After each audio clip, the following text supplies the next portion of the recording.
This time on Combat Dealers, we're on the trail of the legendary Special Air Service.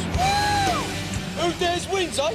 I find a relic of the regiment's fiercest World War II warrior, with whom I've been obsessed for years. That's Paddy Main's signature. Yeah. Sell it to me. Hoos dresses to impress What are you wearing? It's got a flap on the back. and bags himself a bang worthy of the world's toughest fighting force. I feel epic. I'm Bruce Crompton. What's happening to minefield? I buy, fix up and sell old military kit. Is this for sale? €1 million. Yeah? Get yourself a deal.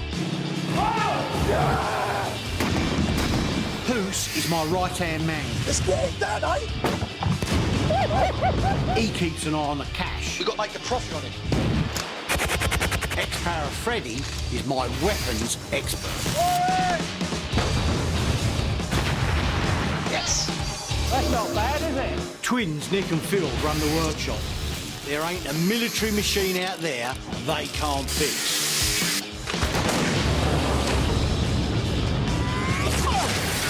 There are worse jobs. Yeah, that's what people keep saying.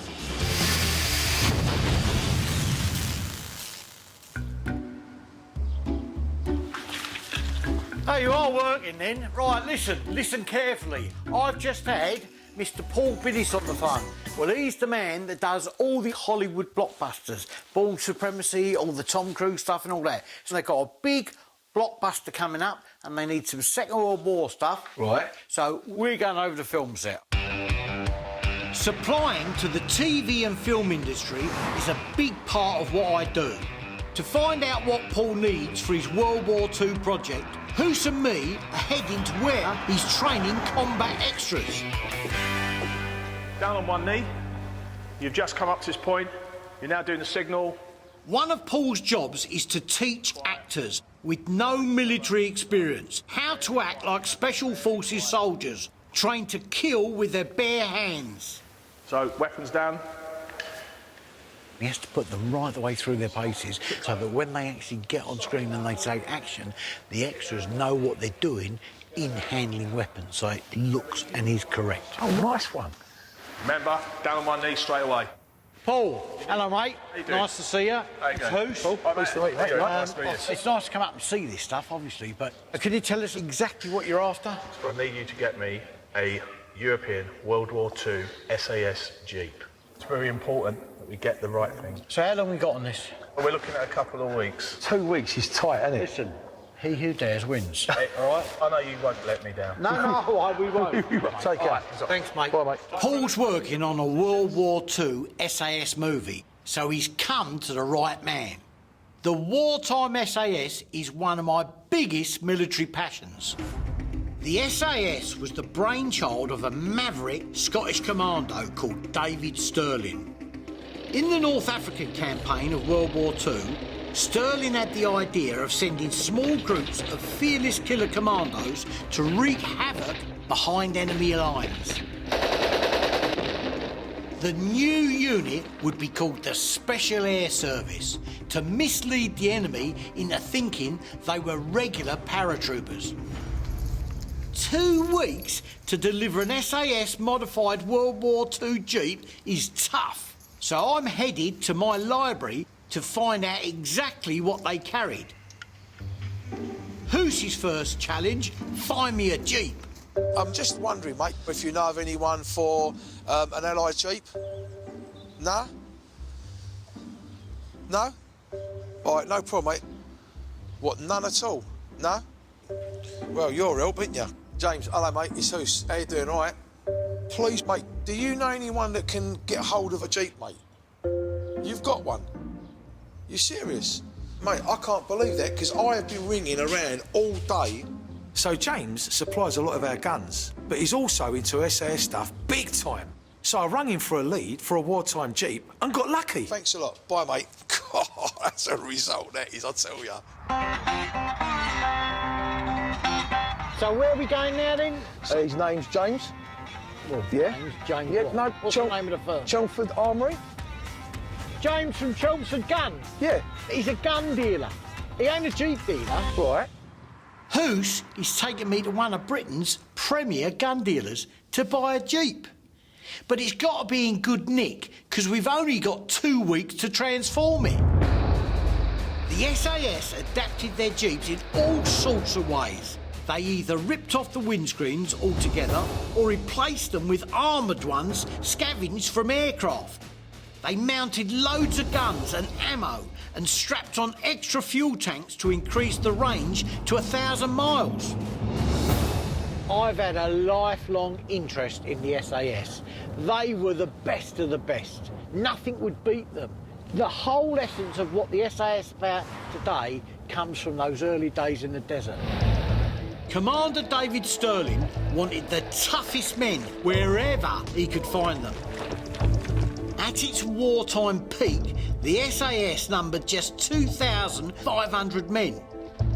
But against overwhelming odds, the SAS managed to capture or kill no fewer than 31,000 enemy troops. And vital to their activities were their specially modified Jeeps.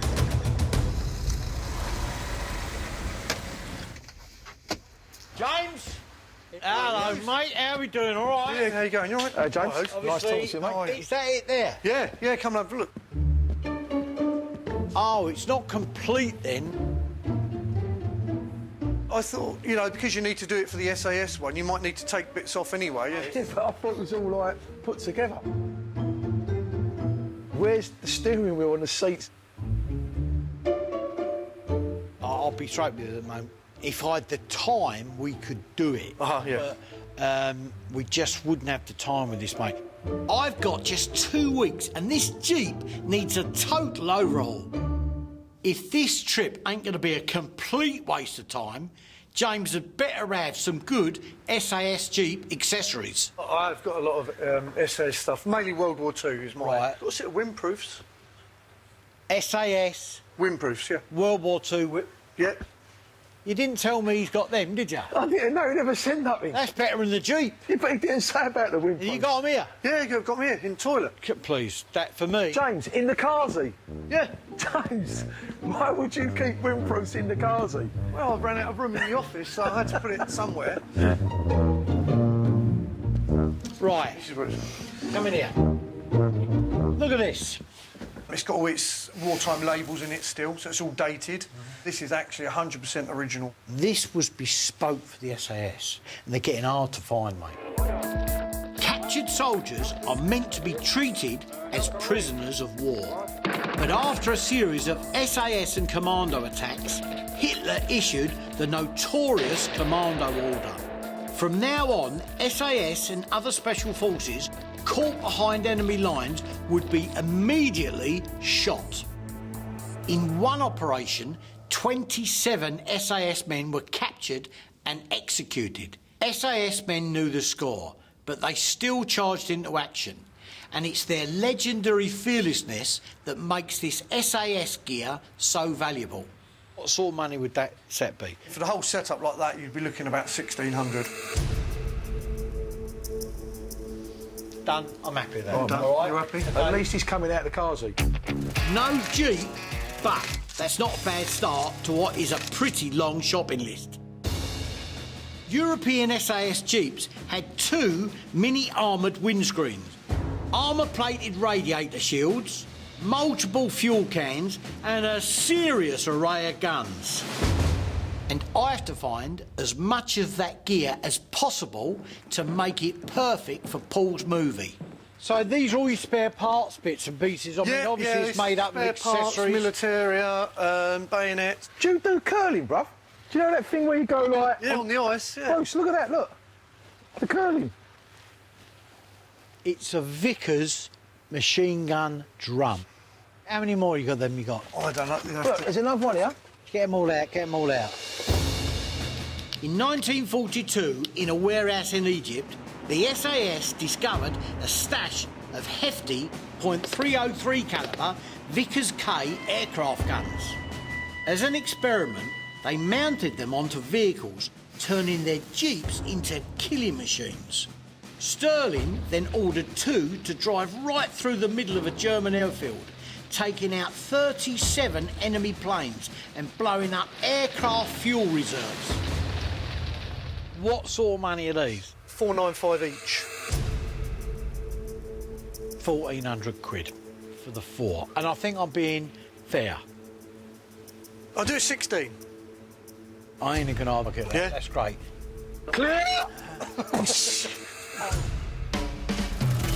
These original 60-round magazines are a real find, but an SAS Jeep also needs Vickers K machine guns.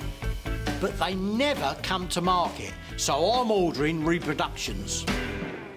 When it came to guns, SAS Jeeps were like rolling arsenals. Right, I need a Lee Enfield 303. For sniping, the SAS used specially adapted Lee Enfield rifles, one of the most accurate sniping weapons of World War II. That is nice. OK, now, that's obviously... Check it. Okay. Nice. So, how much are these, James? They retail at 450. So, how much to me? About 400. 375? Come on. You buy a lot of stuff off me, so we do 375. 375? Yeah, we do that. Right. Right, first one done. SAS Jeeps also carried 303 Bren light machine guns. That's the one, isn't it? It looks a beast. But this weapon was the backbone of the British infantry. It was the SAS. Everybody used it. And it's a cracking weapon. How much? I can do 650 on it. 500. 500? No.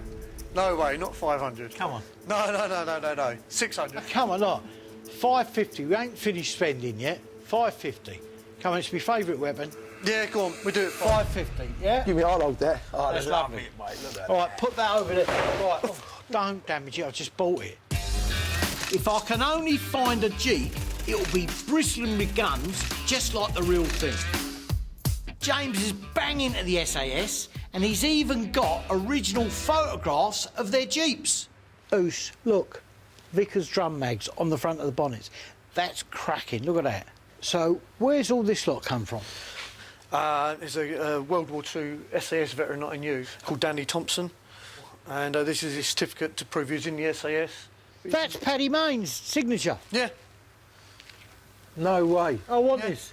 No way. Listen, I've been trying to get his signature for ages. Paddy Main was a fearsome founding member of the SAS.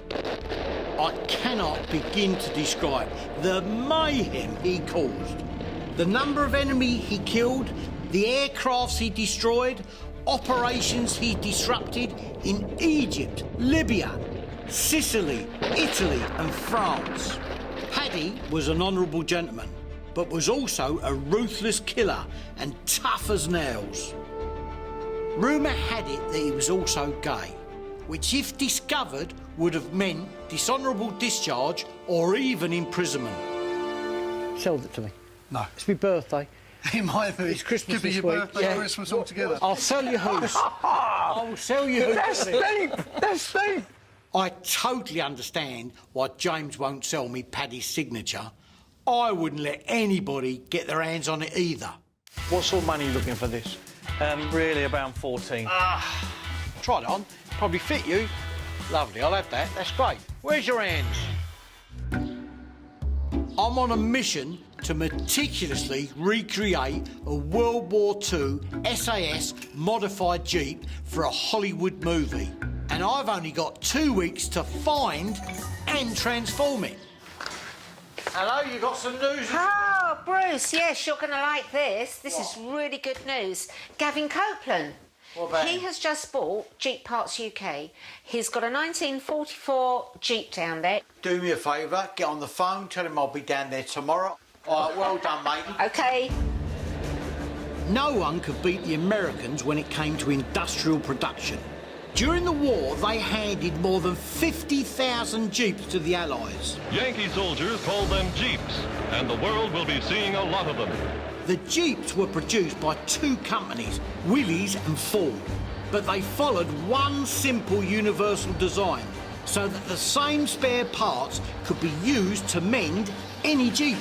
American engineering genius for mass production. I've got a spare Jeep grille which I know will fit any Jeep I get, and I've asked the twins to convert it to an SAS modification. What they did is cut out those bars there, left the two middle ones. The SAS drove their Jeeps through the middle of the enemy camps, so they obviously got shot at. A bullet through the radiator would kill the Jeep, so they took to fitting armour plating behind the grilles. But to allow enough air to pass into the radiator to compensate for the armour, they would cut out most of the grille bars. There. And that should be a straight line then, shouldn't it? Right. Go for it. I'll tell you what I'll do, just to make sure. I'll take that little bit out of the middle. You don't trust me, do you? No, I don't, no. And I'll take that bit out of that one as well.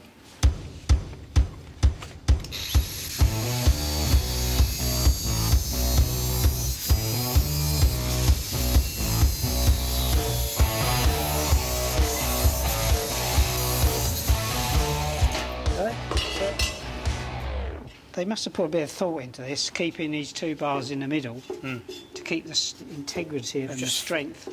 Otherwise, they weaken the whole thing. Yeah. Right, so there you go. An SAS grill. All we need now is Bruce to buy a Jeep to bolt it onto.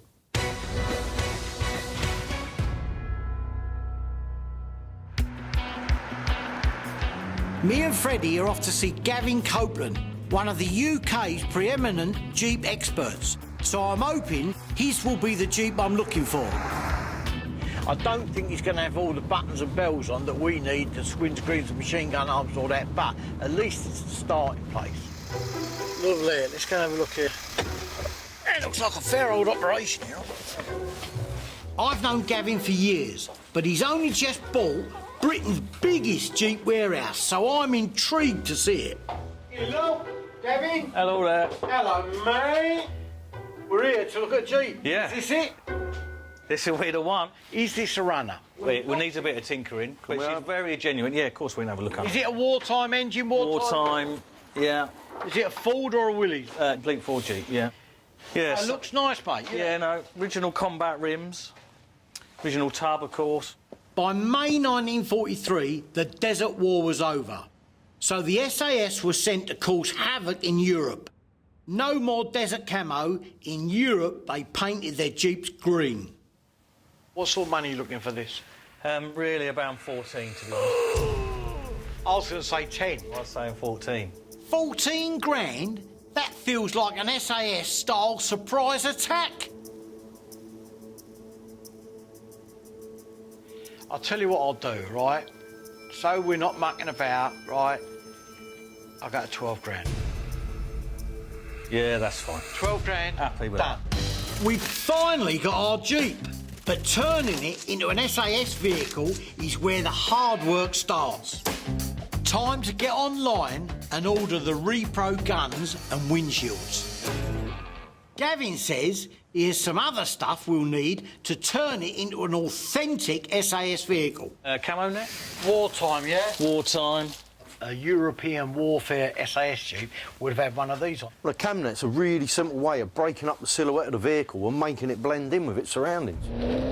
Operating behind enemy lines, camouflage for SAS Jeeps was absolutely essential, especially when they went to work with the French resistance and hid in forests. Well, in France, the SAS were totally ruthless and astonishingly brave.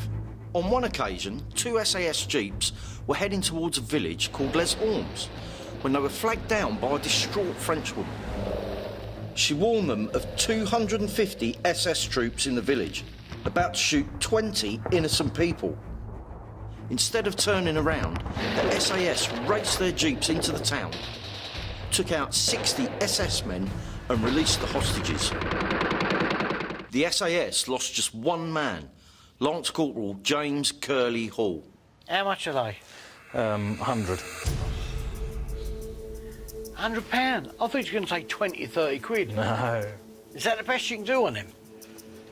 Yeah, probably. But we'll have a look. We've got some more bits. Let's see what else we got. OK, All right. All right. Yeah. So I've got a World War II dated British shovel. All right, yeah, we need all that, yeah. 44 dated. You got the picks and all that as well? Yeah. 42 dated. Lovely, OK. And then a handle to go with it. In the early days, although David Stirling gets permission to set up the SAS, he doesn't receive adequate money or supplies. But this is the SAS, and they don't play by the rules. So they burgle Allied bases and half-inch everything they need. There's a story about them breaking into a unit, I think it was a New Zealand unit, and they nicked everything. They nicked all kinds of supplies, picked shovels, there's even a room and they nicked a piano. For recruits, SAS Commander David Stirling looked for the toughest and brightest men he could find. You had to be clever, super fit, willing and able to kill, and it helped if you were slightly crazy and didn't think like the average military grunt. It was like joining the Dirty Dozen. But when these guys were behind enemy lines, toughness alone wasn't enough. They also needed equipment. How much these bits though? 100 for the net, and these are a freebie. So the pick, the shovel and the net, 100 quid? The lot. That's fair enough. Yeah. I'll have that. That'll do lovely. With a Jeep and a few precious items to go on it, I'm starting to dig my way out of a hole. Oh, I do know one thing might be of interest to you. Old naval coat. Here he is. Big old thing. Do you know what that is? Just told it was a naval coat. It's a Royal Navy Arctic coat, and it was worn by people normally on Arctic convoys and that type of thing. But the SAS got hold of a load of these in North Africa because at night it was freezing. In the desert, the SAS proved itself beyond tough and able to fight even in the harshest conditions. By day, they coped with dust storms, sand sores, dehydration, sunstroke, and by night, travelling at 65 miles an hour in open jeeps in often sub-zero temperatures, the men were susceptible to hypothermia and pneumonia. So Arctic coats were potential lifesavers. Try it on, probably fit you. It says 5'6". Yeah. Hey, look at that. You look at the thickness of this material, it's going to stop any wind chill that you might get. Yeah, I really like that. How much that? Good condition, 150. 100 quid. Yeah, go on. Lovely, I'll have that. That's great. Where's your hands? That's a great little profit to end a great pick. Right, Gav, listen, I've got to go before I spend any more money. I really appreciate your time. No, thank you. And listen, thanks for seeing us. I'll be in touch, mate. Yeah, no See you worries. later. See you. Bye-bye now.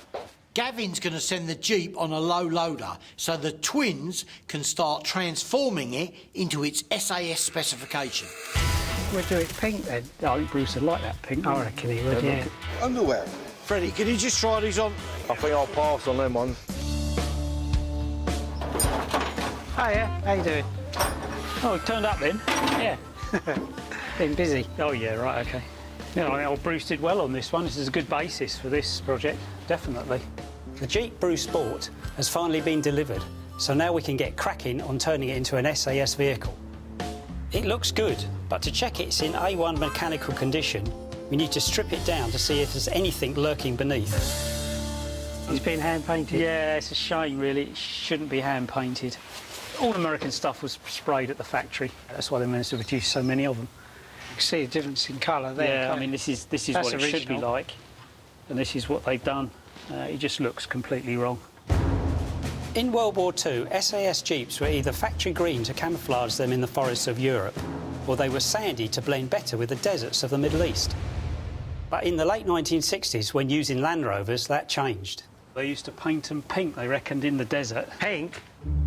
Apparently the SAS reckoned that pink was the best colour to use in the desert. They called them Pink Panthers.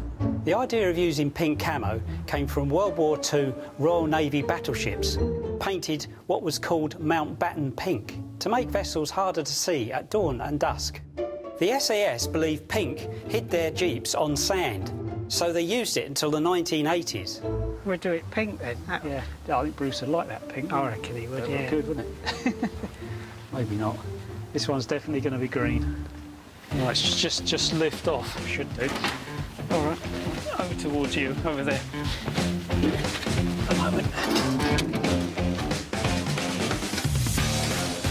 So that the paint shop can get into every nook and cranny and give it an even coat of the correct green. I think it might be best to get the other wing off first.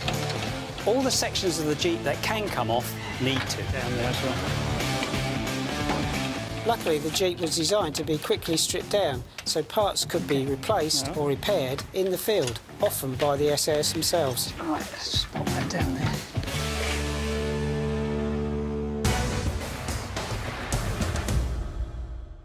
I'm meeting a very special bloke who's coming over from Holland, and he's bringing some very rare items for the SAS Jeep.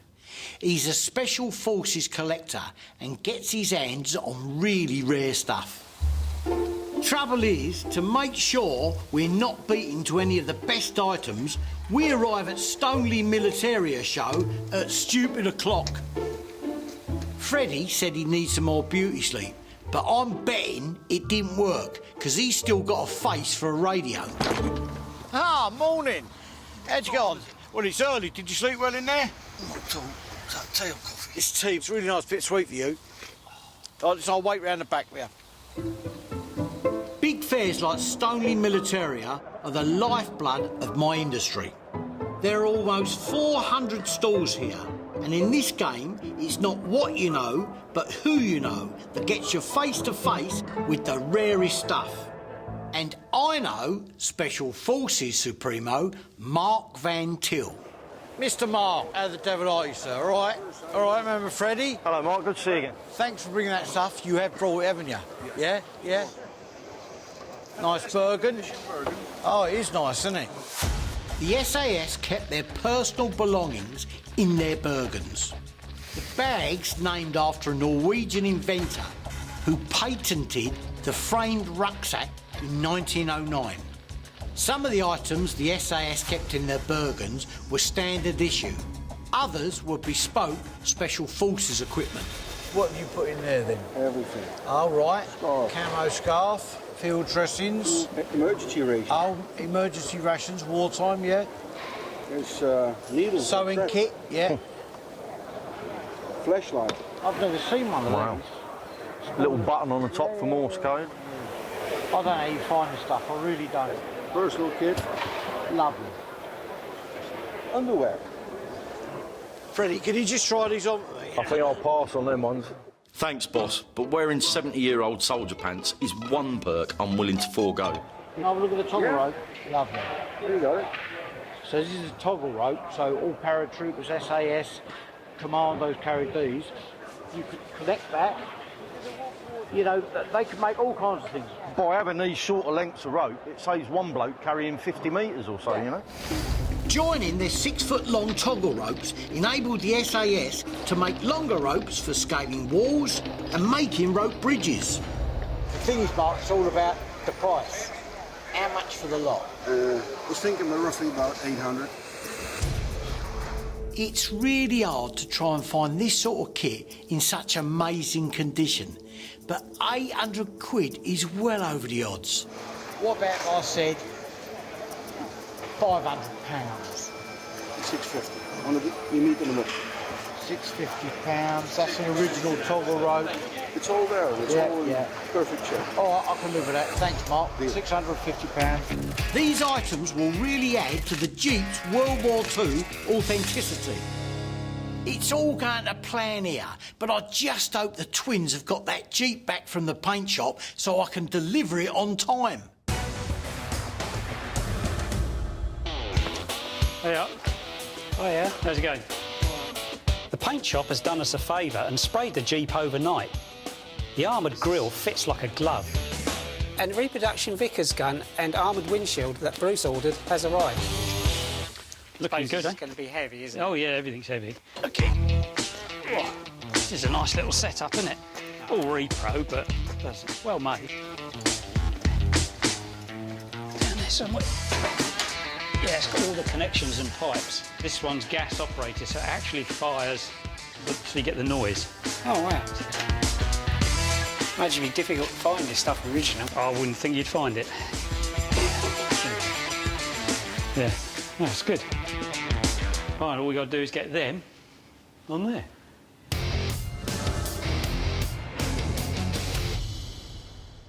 Got any other bits and pieces that would have gone with that face Bergen? I might have some nice things more. Is that a silk mat? Fantastic. Look at the condition. These escape were produced by MI9. That's so detailed as well. Yeah, both sides. From the Normandy coast, Yeah. Holland, all the way to Spain. If you got prison, you got escape, Yeah, yeah. you use the map to go to Spain and go back to England. This is a bit of real James Bond history. Established in 1939, author Ian Fleming was connected with MI9, which did what Q does in the Bond movies. MI9 produced these special maps on durable, easily concealed silk. 243 different maps covering Europe, the Middle East and North Africa were secretly sewn into board games, record sleeves, dartboards and even cricket bats, and then smuggled into prisoner of war camps to help men escape. In World War II, SAS men sewed them into their clothes, and they still do. By the end of the war, nearly 36,000 men that had either been shot down or captured escaped and made it back to the UK. How much? So make a good deal on this one. It'll be 225 normally, 175. 175? Yes. I'm not even going to argue. That's a really good price. That's lovely. Deal. Thanks, mate. Thank you, sir. I'm happy with that. That's one more original World War II SAS piece to add to the Jeep. And there's a little bit of profit in the deal too. Can you wrap all that up for us? And Pick everything up? Yeah, and I'll come back and get it out. Thanks, mate. Okay, thanks. Okay. For the business. Cheers, mate. See you later. Ta-ra. Ready? Bye. This is the driver's side, is it? Yeah. That's all right. That lines up. It's quite solid on there. I haven't tightened it up yet. Yeah, I know. Guns next. Yeah.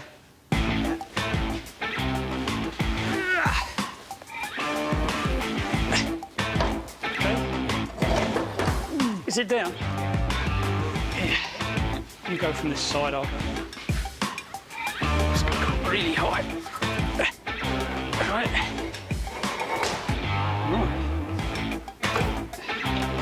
You'd have to have it fixed, otherwise it'd be waving all over the place when you're going on the road. Yeah. It's been really good. Awesome piece of kit. It looks the part, but unless it starts, it won't be on any film set anytime soon. Oh. Choke. Yeah, probably need a bit of choke.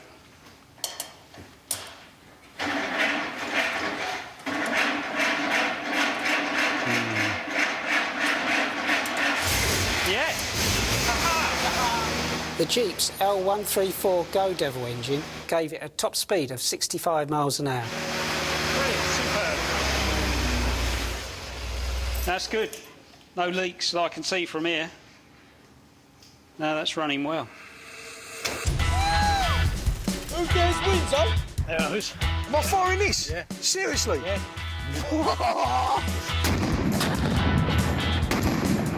Look at that!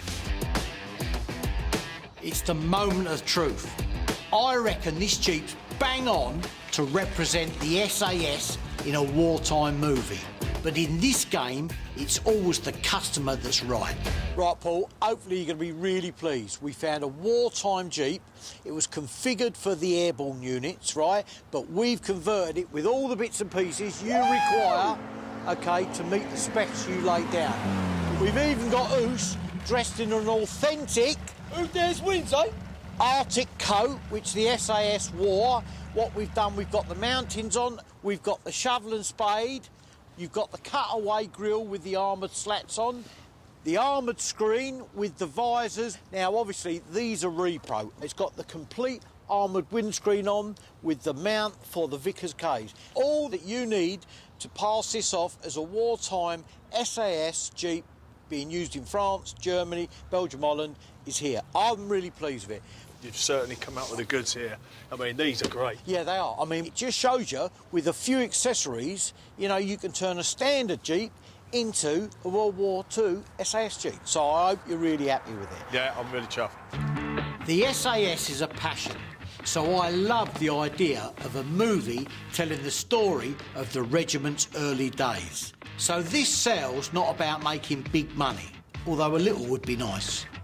The price for it is 19.5 grand. Well, you know, I'm really impressed because the time I've given you to actually put this together, and you know that we need this badly. And happy? This is brilliant. Lovely, Paul. That's definitely enough for a few steak dinners, and it's a project I'm very proud to have been involved in. Because you're happy, we got a new range up there that we're going to christen. If you want to have a shoot up with us, we got some interesting things to have a shoot with. SAS units had specialist sharpshooters who used the Lee Enfield 303, like the one I've bought for the Jeep. So I have invited along Frank Fletcher, an ex-parachute regiment sniper, to teach us how the experts do it. We're going to compare the rifle the World War II SAS snipers used against the weapon the regiment snipers use today. We got the chance to fire a 303 Lee Enfield. That's correct, yep. Wartime spec against, obviously, the modern day 338. Is that correct That's as it, well? Bruce. That's now, correct, yes. All we need is Oos. Oos! OK, come on, in you get. Lovely. What's happening? What are you wearing? I take it you have got a nappy on underneath that. Mate, I'm dressed for the occasion. Turn around, it's got a flap on the back. So what we have here, this is the L115A3. It's the current in-service British Army sniper rifle, 338 calibre. The L115A3 is a favourite of both the British SAS and their US equivalent Delta Force. The gun's power and range is awesome. Its furthest recorded kill is almost 2.5 kilometres. Even at this astonishing range, a bullet fired from this beast hits harder than a round fired at point-blank range from a .44 Magnum. Key to sniping is really breathing and trigger control. Breathe in, breathe out, and squeeze. Okay, we're going live now. The SAS is renowned for its surprise close-quarter attacks, but they also have deadly snipers that lay in wait for their prey for hours, if not days. Even with adrenaline pumping through their veins, when they take their shot, they have to control their breathing and their heart rate. Paul talks the talk with the actors, but how good is he as a sniper?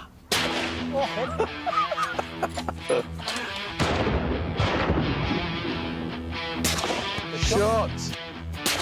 Yeah. If with the suppressor. It's got a kick to it, isn't it? I know.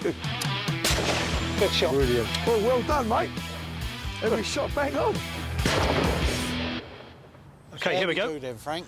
But they are, that's Paul shooting. Look, he's put all right the way through it. Look. Mate, good shot. A sniper's trained to shoot all his shots within that at 100 metres. Now, we're a bit closer than that, but that round's gone almost right through the middle. Still a good shot, isn't it? Good shot, mate. And it just shows the accuracy of this particular tool. Right, my turn next. So, what am I firing? You just wait your turn, I'm next. I'm going to wind it back to World War II. I'm going to shoot the number 4T sniper rifle. Fantastic. In the unlikely event that I hit nothing, I would like to point out that this Lee Enfield 303 is over 70 years old. Right, watch and learn, son. Good luck, Bruce. No pressure. Figure you can take up a slack on it.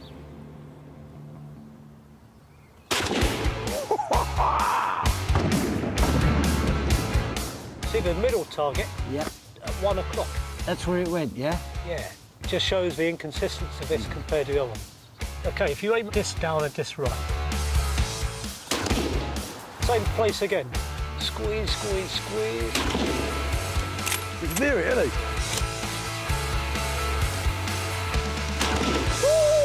Good shot. Bang on, yeah? Well done, Bruce. Oh, you a tenner. Well, at least I hit one. Considering its age, the Lee Enfield did all right. The question is, can Oos do any better? You still ain't told me what I'm shooting, bruv. I've got a surprise for you. Right, come on. But As a like... kid, did you use a catapult? Bruce, don't go there, mate. You told me it was going to be a good day today. We have had a good day, having a laugh with you in that outfit. That's a great day, mate. My day, Ed. He might look like a Teletubby called Camo, but believe me, the gun I've got for Oos to fire is for grown-ups. Try this then, Hoos. No way. There you go. 50 cal sniper rifle. There, mate. Mate, it weighs a ton. I'm home. Hey? Am I firing this? Yeah. Seriously? Yeah. I'm a big geezer, but this 50 cal beast makes me feel small. Right, there's your big surprise. You're going to get to shoot at something that's going to go bang if you hit it. Have a look out there. Oh, no. So there we go. The barrels, yeah? Do you reckon you can hit them? Oh, come on. The AX-50 is not designed to shoot people. It destroys military vehicles and aircraft, and at a range of up to 2,500 metres, before the enemy even knows it's being stalked. The early SAS blew enemy aircraft and fuel dumps to Kingdom Come. They did it using specially made armoured-piercing explosive bullets. And Frank's brought along the modern-day equivalent. This is the Mark 211, or Raffos round. It's an armoured-piercing incendiary explosive round. It's also the default round for Special Forces. The target is oil drums filled with oil, and we're going to light them up. Yeah, let's do it, mate. Nice one. Ferret!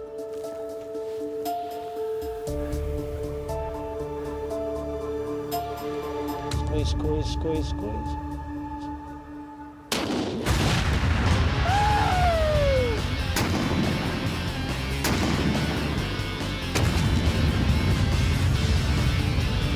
Look at that! Dear, oh dear. You actually did hit something, Oos. That was brilliant! Hit something. Not even I thought it was going to go up like that. I'm telling you. It's made a crater. Mate, I feel epic. What a time I've had! An emotional encounter with an SAS hero. That's Paddy Main's signature. Yeah. I've been trying to get his signature for ages. Doing business with the boys from Tinseltown. Happy? brilliant. Lovely, Paul. And Hoos What's happening? had a poke around the dressing up box. What are you wearing? It's got a flap on the back.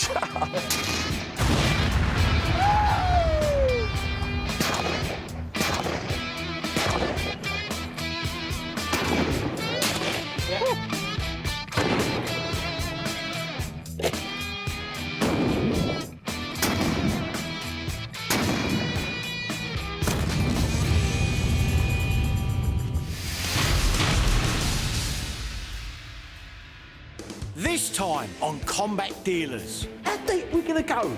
A nuclear bunker museum needs my help to buy up the best of Cold War Berlin. So the children had to learn how to throw grenades. Yes. Back in Blighty, the twins are fixing up a British Ferret, a classic Cold War scout car. There you go, come off, is it now? Excellent. But on our hunt for Cold War treasure, things really start to heat up. Steering's a bit hit I and can miss. see that. And we light up Yorkshire with the biggest explosion I've ever seen. I'm Bruce Crompton. What's happening to Minefield? I buy, fix up and sell old military kit. Is this for sale? €1 million. Yeah? Get yourself a deal. Hoos is my right-hand man. Let's get it done, eh? He keeps an eye on the cash. We've got to make a profit on it. Ex-Para Freddy is my weapons expert. Yes. That's not bad, is it? Twins Nick and Phil run the workshop. there ain't a military machine out there they can't fix.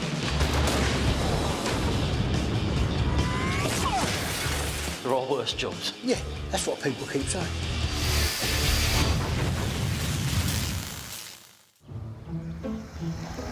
I've come to Yorkshire with Hoos to visit a bungalow that looks pretty unremarkable from the outside. Bruce, I thought we'd come to see a nuclear bunker, not a bungalow. They're hardly going to put a big sign saying, nuclear bunker, please drop bombs here, are they? So it's a disguise to be a bungalow. Inside, you won't find a nice old Yorkshire lady with a flowery sofa and a cat. RAF Halton's a little more Spartan than that. It's like something out of Carry On Spying. The bungalow is actually the entrance to a top-secret Cold War radar station and nuclear bunker. Hello? Mate, are you sure we're supposed to walk down this place? Well, it's got to be down here somewhere. This sprawling secret complex sits 100 foot underground and is entombed in 10-foot thick concrete. What's through here? Here, look, main entrance. Communist Russia always had a strained relationship with Britain and America during World War II. Like Nazi Germany, it was a totalitarian state, and the communists were just as murderous and oppressive as the Nazis. As soon as the war was over, the Allied alliance between the Communist East and the Capitalist West broke down. The Cold War begins.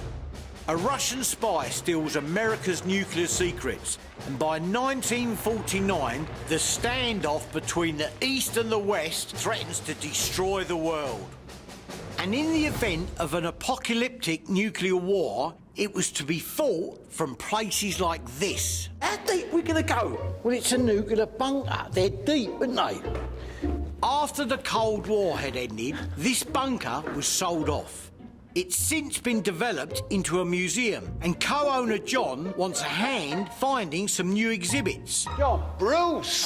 Found you eventually, honestly. Really nice to meet you. This is Hoos. Hoos? Hello, John. Well, pleased to meet you too. I'm amazed at the size of this place. It's incredible. Most of the equipment you'll see in the bunker is original, and it's been here since the MOD were here. But we'd like to tell the other side of the story and try and find some artefacts from the other side of the Iron Curtain. Some posters, some training manuals, something to tell the story from the Soviet Union. We're planning some military shows. Yeah. Maybe a pyrotechnics show, something that would really impress our visitors. Perhaps an RPG. The RPG, short for rocket-propelled grenade, was a devastatingly effective Russian anti-tank weapon. During the Cold War, the Soviets handed out thousands to communist insurgents all around the world. So firing one for John's visitors is a great idea. You've come to the right man. I can definitely help you with that. When I joined the Paras in the 1970s, the Cold War was still on, and the threat of nuclear holocaust was still a terrifying reality. So I'm fascinated by all this. You've got everything here, haven't you? Before we head off, John has one last chilling thing he wants to show us. This is a Polaris Mark II intercontinental ballistic missile. That's a Polaris warhead. This is scary, mate.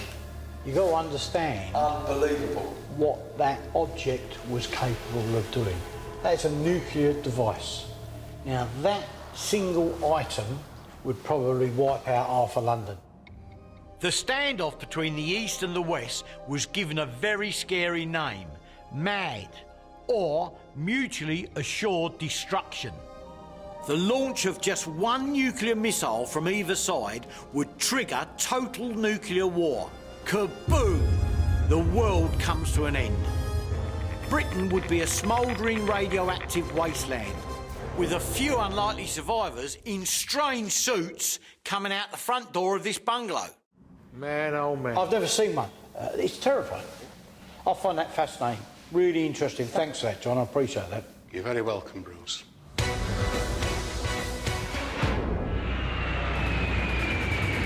If you've ever watched Cold War thrillers, almost all are set in Berlin. That's where we've come to look for Cold War memorabilia. Where's the best place to start? Checkpoint Charlie. And there we are. You're now leaving the American sector. So this literally is the front line of the Cold War. Front line. This is the iconic place to do with the Cold War. At the end of World War II, the Allies occupied Berlin and controlled different parts of the city. In the communist half, the state took control. All property was nationalised and free speech was abolished. When over 1 million Germans fled to the Western Zone to escape this socialist utopia, the communists clamped down and closed the border. By 1961, nearly 20% of the entire population of East Germany had managed to escape to West Berlin. To stop the entire country being emptied, the communists finally built the Berlin Wall. Now, anybody from the east who tried to escape over the 96-mile wall was shot on sight. Well, this is the longest single stretch of the Berlin Wall that survives. Things were not good between the east and the west. There was minefields, watchtowers every 100 metres. It was a terrible place to be. My mission's a little tricky. The German dealers that will sell me an RPG probably won't have the Cold War propaganda posters and maps John also wants. But I've had a tip-off about some local dealers called Lucy and Mario who've been busily preserving the history of Cold War Berlin. Do you speak English? Yes, I do. Is this all Cold War material? Most of it. But I'm afraid we don't sell everything. We're self-collectors. In this game, there is no clear distinction between dealers and collectors. People who deal in historic artefacts are invariably enthusiasts themselves. Do you have anything big you can hang on the wall? They have a very old map of Berlin city. Oh, right. As you can see, the streets, parks and everything on one side and the other side of the city. So the wall is here. Well, I'll be. Look at that. That's incredible. Why doesn't the line just basically go straight through the middle then? Of course, the Russians wanted to take the most important things. So most of the ministries and the most historical important things, museums and everything was on this area. Right, okay. So they wanted to take it. That's why the wall is so ups and down. The Socialist Republic of East Germany was in effect a giant prison. But the wall they built was officially called an anti-fascist protection barrier. Even as it was going up, people were risking their lives to escape, throwing themselves out of buildings to get to the west. The red line of the wall that runs through this old city map symbolises the epic clash between communism and capitalism, one of the defining conflicts of the 20th century. Would this one be for sale? The condition is not so perfect, but I think it's also unique, and I don't know, make me an offer. 150 euros? Ah, look, come on, good price. Yeah, yeah. Yes, 150. 150. Well done, thank you very much. All right, that's good. For an exhibit in a Cold War bunker, I can hardly think of anything better than this map of Berlin divided. Are these for the army? No, these were for school training. With the kids, when they were 16, something like that, they had to start to make training in the school. So the children in East German schools had to learn how to throw grenades? Yes. For years, German state schools had been indoctrinating children with National Socialism, obedience to the state and a hatred of Jewish capitalism. So it wasn't such a huge shift to swap over to Marxist socialism. In East Germany, a jolly school sports day involved a grenade-throwing competition, taking steroids to make you run faster, and possibly informing on your parents. So really, their kids were being indoctrinated into this sort of military style. It was something like that, but it was called voluntary. Right, voluntary. Yeah. Yes. Volunteer. You are volunteering, but you are going. Yeah, Yes. okay. This says museum on this. I'm afraid it's not for sale, and they're extremely difficult to find. Yeah, okay. Well, never mind. This can be a problem, dealing with collectors that are preserving history and not selling it. But Lucy promises me she has a Cold War propaganda poster she is willing to part with. Ah, now that's really good. They were the kind of things that they used to show in schools or some information centres. Yeah. Those kind of things. Yeah. Are these Wehrmacht or Red Army? They look the same. This poster illustrates how smooth the switch was from National Socialism to Communist Socialism. both military bureaucratic states which acted to kill individual liberty. Former members of Hitler's army now found themselves working in the communist equivalent, East Germany's National People's Army. Posters like this would have helped ease them into their new role. You can see the influence of the World War II Wehrmacht uniforms and the Russian uniforms, the German general's uniform, and it's a combination of everything. I suppose it made the East German people feel a bit more comfortable working in the Russian army, essentially. What would be the price of this? It's difficult to find the price for it because it may be unique, but I would say 280. 280 euros? Yes. If I said 250, how's that? We make it. Yep. Yes. Thank you very much. That's great. I'm really happy with that. John asked me to get him kit that showed the Cold War from the Soviet angle. This fascinating poster illustrates a turning point in the 20th century and a dark chapter in German history. What a cracking start to our Cold War adventure. Grenades everywhere. You were expecting the wrong type of people, are you? What is that? A classic East German car. Hire it for one day, you get another day free. Freddie and I are in Berlin. A nuclear bunker turned museum in Yorkshire has asked me to track down some Soviet Cold War memorabilia. They want propaganda, maps, posters, anything that shows what the Cold War was like in the communist Eastern Bloc. But to attract more visitors, they want something that'll go bang, specifically a rocket-propelled grenade launcher. And trust me, you won't find one of those in downtown Berlin. What is that? What is that? This is a classic East German car. Freddie. Hire it for one day, you get another day free. To give Bruce a classic Cold War experience, I've hired the classic East German car, a Trabant. Listen, I've got an image. I'd rather be in a Reliant Robin, mate. The thing is like death on wheels. It just push that bonnet down, it's going to pop up. It stinks. It's plastic. It's great. This car was all your average East German could get, and the waiting list was over a decade thanks to communist efficiency. It reminds me of an East German joke. A fella goes in to buy a car. He hands over his money and then he's told there's a waiting list and his car will be delivered in 12 years' time. He then says, morning or afternoon. The official says, what do you care?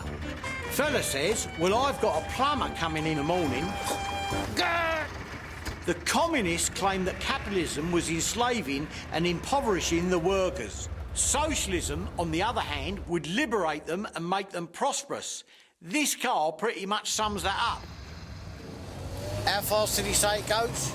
It says 120 on the clock, but I think we'll be pushed to get that. I think I weigh more than this plastic car. Let's see how fast this glorified go-kart goes. What? Quality in socialist East Germany meant everything was equally terrible, unless you were a senior member of the Communist Party. Then you might get a nice Volvo brought in from the capitalist West. Go on, push it. Just touching 90. Go on, keep going. See, it'll go 100. See? You're going to take off, huh?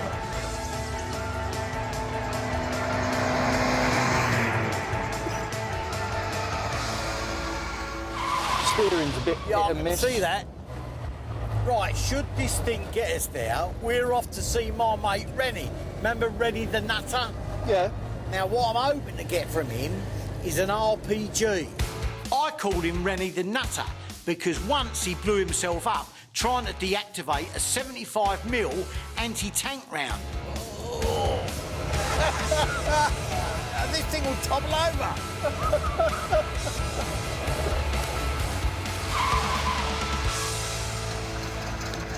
Oh. God.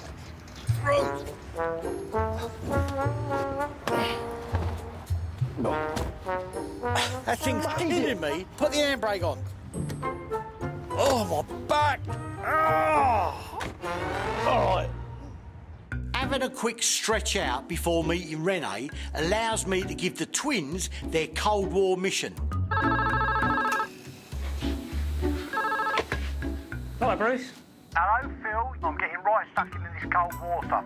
Right, within the hour, a lorry's turning up there. Is it? And it's got a ferret on the back. British Ferret, Cold War era. Ferret. The Ferret is a classic Cold War scout car. A mate of mine is selling his pronto, but needs the twins to give it the once-over first. Get it sorted out. The sand ramps need doing, it needs a tidy up. OK, righto. Enjoy Germany. All right. Bye. Right, deep breath, time for Rene's. Look at this lot. There's a fair bit here. Look at this. I mean, where are you going to see? Look, down there, look over there. Tons of it. Look. And it's all deactivated and that. Well, I don't know, yeah. Grenades everywhere. Rene! Here he is. Oh, sorry. Bruce. Now, listen, you don't have to worry about me. What is it that you were expecting the wrong type of people, are you? Yes, yes. To my knowledge, Rene has never been burgled. I wonder why. Yeah, look at this, Freddie, look. Oh, wow. Stacked to the rafters with stuff. I've got to have a proper rummage in here. It's amazing, this place.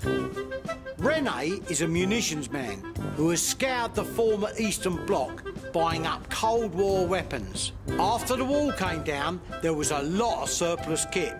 And it looks like a good portion of it ended up here. What are these? These are the rockets named Concourse. It's an anti-tank gun. It was fit on tripod and used by soldiers on ground. It's a Russian version of the British anti-tank weapon. If the Cold War had kicked off and become a hot war, tanks would have been one of the main vehicles on the battlefield. In the mind of the communists, an alternative to all-out nuclear war was a massive war of tanks in which they would have overrun Western Europe. In such a conflict, anti-tank weapons would play a major role.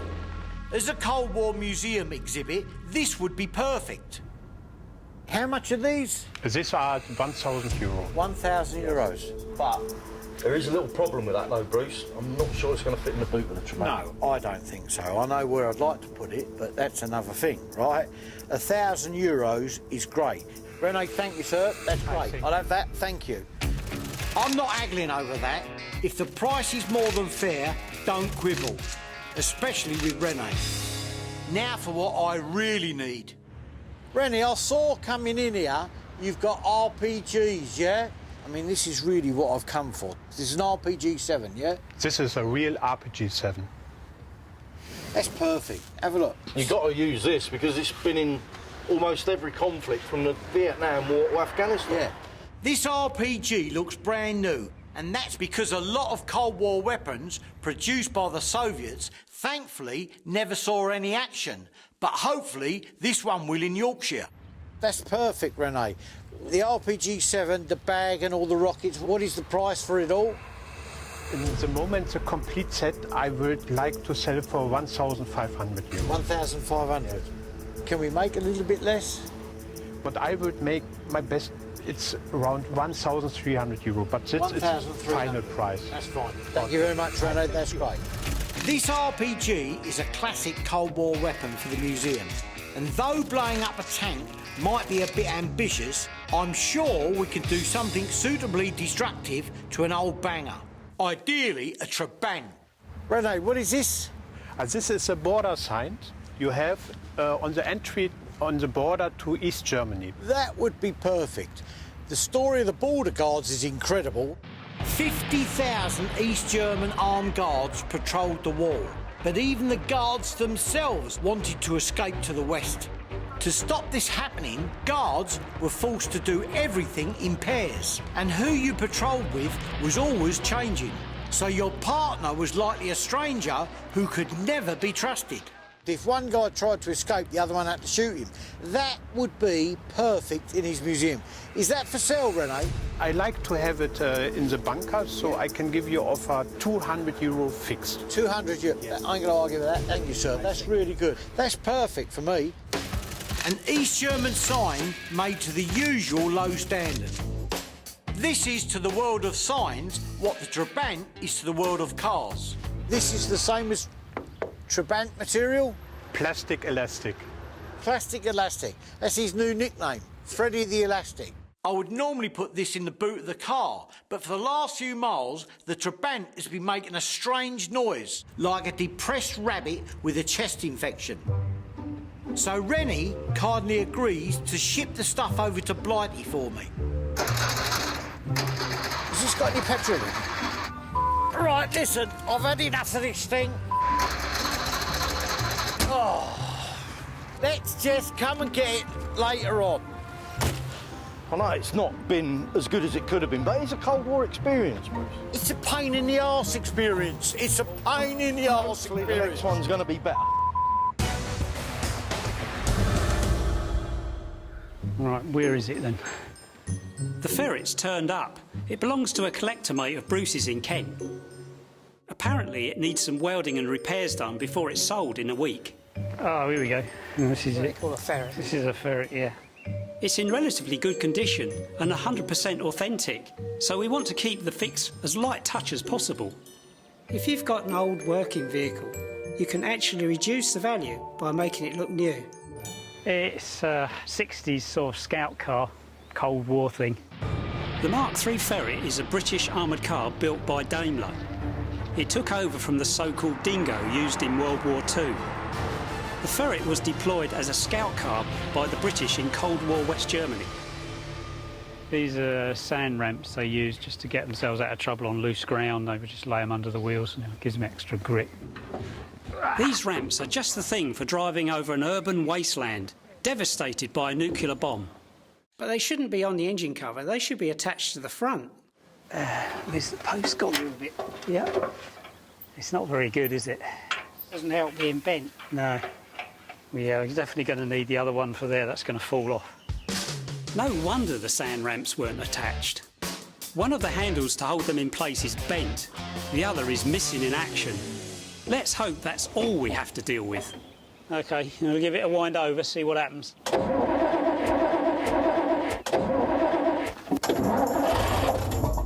Great. Please tell me we ain't staying here. What's that up there? Look, look. We need to get that sorted out. If I would show you this 30 years before, I would go in prison. We wouldn't have stood a chance. Freddie and me are in Berlin. We're hunting Cold War kit to decorate a very strange bungalow in Yorkshire. So far, we've managed to procure posters, maps and a Soviet rocket-propelled grenade launcher. And we've managed to lose an East German Trabant. Well, that didn't work out well with a car, did it? Well, no, but you're going to love it, innit? Please tell me we ain't staying here. It's a genuine, authentic GDR hotel. Hostel. Nothing's changed. It's just like it was in the 70s and 80s. You'll love it. This is the Trabant of hotels. It's small wonder the suicide rate in East Germany was so high. There's no lift, but then I'm in no rush to see the room. The East Germans have a word, nostalgia. It means nostalgia for the East. East European communism has acquired a kind of retro chic. Too many youngsters in particular don't understand what life was like here. You do realise these hotels were rigged with spine equipment. There's probably bugs and everything in here. This is like a communist paradise. The communists used their Stasi secret police to spy on their own citizens. They tried to keep tabs on everyone at all times. Everywhere you went, everything you did and said was watched and read. Under the Nazis, the Gestapo had one agent for every 2,000 Germans. Under the communists, there was one Stasi spy for every 66 people. It's been estimated there were as many as 2 million informants in East Germany. If you didn't agree to inform on your family and friends, you yourself might become a suspect and may be taken away and never seen again. The place is probably rigged with bugs and cameras. No, it wouldn't be now, surely. What's that up there? Look, look. Smoke alarm. Is it? I'm really not looking forward to spending the night here. Let's go and get a beer and talk about this. There's bound to be a beer here somewhere. Come on. Even with a cold brew in my hand, I still can't get my head around the concept of nostalgia. They're celebrating life in East Germany during the communist era. It was horrible. I'm having to drink a few more of these to decide if we're going back in that hotel. Well, I need an extra €5 each for breakfast as well. Oh, lovely. What's that for a double portion of gruel? This lid, yeah, this break across here, we need to get that sorted out. Bruce has given us a week to make good this British Cold War Mark III Ferret for a friend of his. Not so much a makeover as a quick service so he can sell it. We already know we have to fix the sand ramp handles and some welding. But Bruce assured us the engine was fine. If it's on the blink, that's doubled our workload.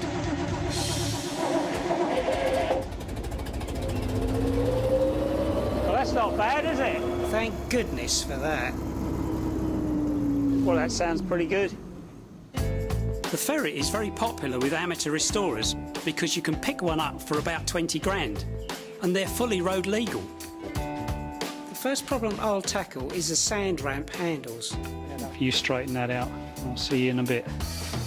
The sand ramps are held in place with two screw-in handles. One's missing and the other's bent. Being bent, it won't wind in properly. By heating the screw in situ, I can bend it straight, hopefully without damaging the thread.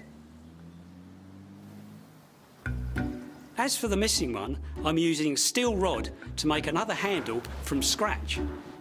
First, I cut the external thread using a tool called a die. Then I lathe a steel disc.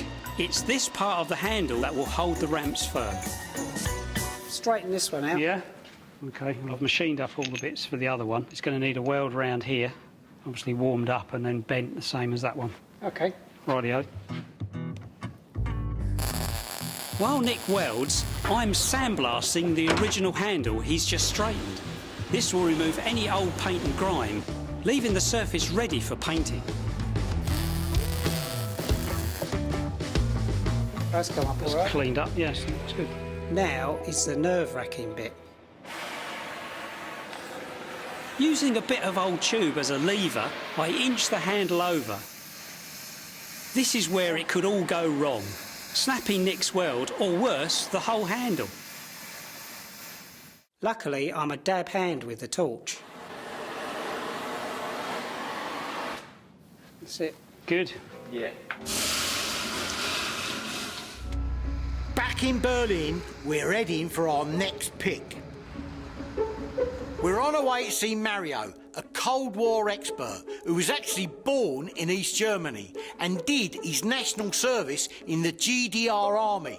He hated his time in the East German army. This pick will be a little different, as he's not interested in money, only swaps. So I've already sent him the roof of a World War II German scout car called a Puma, parts for which are super rare. There he is. Bright and early. Mario's massive collection is in an old Cold War base in Jutterberg, south of Berlin. Oh. Morning. How you doing? All right? Good. Hi. All right. Morning. Hi, Mario. See ya. 40,000 Soviet soldiers were based around here in the Cold War, hated by the local German people. Ah, look at this. Oh, wow. This place is brimming with World War II kit. Cold War radios, listening devices, uniforms. But Mario knows exactly what I've come for. East German maps. The East German time it was top secret. Right. Because it was a map for mobilization. If I would show you this 30 years before, I would go in prison. Yeah. This is a box of all the orders for the mobilisation of the East German army if the West attacked. Yes. This is unbelievable. These are East German war plans, not just for defence. These plans describe a communist invasion of Western Europe down to the smallest detail. And here's a highway. Yes. But here's Berlin. Okay. And he was prepared airfields. Right, okay. They prepared also fuel tank pipelines. Yes. To fill the planes. Yes. Everything was prepared. There were those in the West who downplayed the communist threat. It was just paranoia. The USSR wanted peace, But try telling that to the people in Prague or Warsaw and hear in black and white actual plans to invade West Germany. When you look at all this preparation, we wouldn't have stood a chance, mate. They were so well organised, there were so many of them. This is ideal. I have to have these. So possible to swap some of these? It's very difficult. Maybe we can swap some of them, what we have doubled. There are over 100 invasion plans and maps, an amazing piece of history in its own right. But these alone are not a fair swap for my Puma roof. Time to head deeper into the base. This is our TV room. In the East German army, it was forbidden to see West German television. And here behind, you can adjust the channels. And you could not open because here was a seal. Every evening came an officer to control if the seal is correct. No. But we used razor blades to go behind it, opened the hatch, tuned the station, closed again, then we could see West German television, football or whatever. One man was controlling when the officer was coming. Yeah? He was observing, oh, it's coming. Right, change it all, yeah? Blooming hell. There were 2 official East German TV channels. Rock and roll music and Western dancing were banned. Instead, TV shows taught citizens a terrible state-approved dance called a lipsy. Even dancing was nationalised.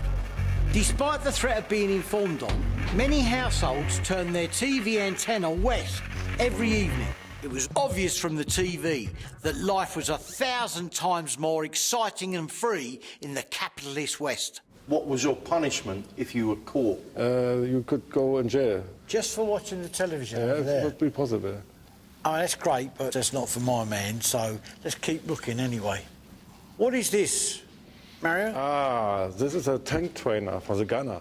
Right. When you don't have enough tanks to train your troops in, you need simulators like this. Nowadays, they're all computerised, but Cold War technology was more basic. In front, the gunner, he is seeing a movie. Yes. And then the target's coming. This is a device used specifically by the East Germans or the Russians to train their tank crews. When I was in the army in the 80s, we used simulators because it's so much cheaper. You're still getting the same training value from it. Tank gunners need to learn battlefield tactics, how to aim, how long it takes to reload, and this machine would have taught them the basics. John will love this. These maps show how the communists were going to invade. This simulator shows how they were training their Cold War troops to do it. Perfect in my book. I'd be happy to do a swap on this. That'd be fantastic. A Cold War tank simulator, and we spotted a load of Cold War training posters. Mario, they'd be interesting. Could we swap these, possibly? I think yes, sir. Yeah? Plus, the invasion maps should work out a nice swap for the World War II Puma roof I shipped over for Mario. But will he go for it? If we could swap those 3 sets of items for this, I'd be happy. I think it's a good swap. That's a really rare item. It is. The top secret maps would be ideal for our friend. Yeah. The training device, I think, is perfect because it's something large. We've got things he can hang on the wall. If you're happy with the deal, then. Yeah? Okay. Lovely. Thank you very much, sir. My friend Bruce. Yeah, good. Very good deal. All right? Okay. Fantastic. I knew a trip to Mario would pay off. This should cover the cost of the Puma roof and leave a little profit for me. OK, but we've got to go and get something warm because I'm freezing in here. It's a Cold War for you, Bruce. Well, I think you'd be happy with that. 3, 2, 1.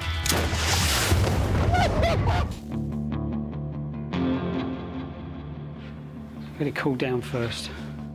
While Bruce is in Berlin, he's left us to fix up his mate's Cold War armoured car that's getting sold in under a week. I've got the spanners here to disconnect the battery, don't you? So far, we've successfully bent the Ferret's sand ramp handle into shape. While that cools, we get on to the next job, welding the cracked hinge on the engine bay door. I'll pop in now and just whip the battery terminal off. Yep.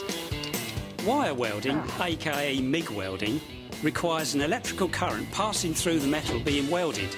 This current can fry a vehicle's circuitry. So I'm disconnecting the Ferret's battery. It's an amazing number of people who don't do this. You could destroy the electrics on a car. First off, the crack in the hinge will be ground smooth. This will give a clean surface for the weld to stick to. That's good. That should bite in quite nicely. At over 15,000 degrees Celsius, welding wire melts against the surface of the hinge. This leaves behind a weld that's solid but ugly. To make it look right, I grind it smooth. When it cools, it's ready to paint. No one will ever know that crack was there. Good. A lick of paint on the sand ramp handles, and now it's time to reassemble everything. Trying to do this strong. That ain't gonna come off, is it? This Ferret isn't pristine, but that's okay. It looks its age. And the few fixes we've done have probably added 2k to its asking price. There we go. Well, I think he'll be happy with that. What I'll do is I'll take a picture of it and send it to him. There we are. That's got it. Job done. Now Bruce's mate can get this sold. And with a clear conscience, knowing it's had the twin treatment. Back from Berlin, and I've grabbed Hoos to make the long trek to RAF Halton, the apocalyptic bunker concealed under the bungalow in Yorkshire. The Cold War kit I bought John is being packed up and shipped over, but the RPG is already here and it's ready to go. Here we go. Nice to see you again. How the devil are you, sir? Nice to see you Really again. good to see you, Bruce. Yeah, Hope you're good. well. Now, you got all the photographs I sent you down of all the Cold War items we got for you. You're happy with those, yeah? I couldn't be happier. Absolutely superb. What a result! John loves the maps and the posters, but he also wants to put on a pyrotechnic display for his visitors using a Soviet anti-tank rocket-propelled grenade launcher. Now that's what I call a day out with the kids. To help with this, I've asked my mate Tony to drop in. How are you, Tony? You all right, Listen, Tony is the top pyrotechnics man in the country. Okay. Now, we work together a lot, right? And he's the only person that I would recommend to carry out the sort of displays that you're trying to achieve. Okay. Now, what we've done is I've sent up the RPG that I've got for you, and hopefully, once you've seen Tony and what he's done with it, you're going to want to buy it from me massively. Tony does a lot of work in Hollywood. If you see a bang on the big screen that isn't CGI, chances are it's Tony pushing the button. This is the RPG that we've purchased for you. We sent it over to Tony and he's cleaned it up a bit. Right, okay. Rocket-propelled grenade. So I'm going to ask Tony now to give Hoos a briefing and he's going to show you what this can do for a pyrotechnic display. Okay, that's brilliant. The RPG was a simple design, like an AK-47, but it's remarkably effective against tanks and other vehicles, as I hope Tony is about to demonstrate. See the car? Yeah. That's what you're going to aim for, 200 metres. That's what we're going to blow up. Yep. During the Cold War, the Americans designed their own super RPG called the Davy Crockett. Believe it or not, it fired a mini nuke, so they nicknamed it the Atomic Watermelon. Right, let's go, Tony. Okay, everything's good. Don't forget, brace yourself. Lean in. Brace yourself, buddy. Okay. All right. 3, 2, 1.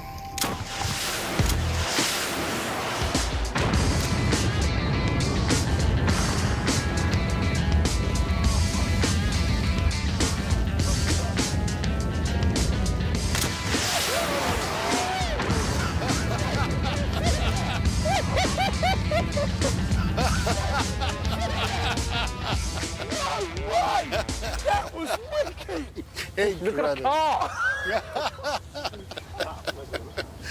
Right, that was unbelievable! How are you going to get home? That is unbelievable! It's a new company car. Look at the state of that! Yeah, well done. That's exactly what we're looking for, Tony. That's wonderful. Couldn't be happier. Well, that seemed to do the trick. Now it's time to talk turkey. I'm going to charge you 1,900 quid. Wow. 1,900 English sterling pounds. That is absolutely amazing. There you Bruce. go. Thank All you right. very much. Very, very happy.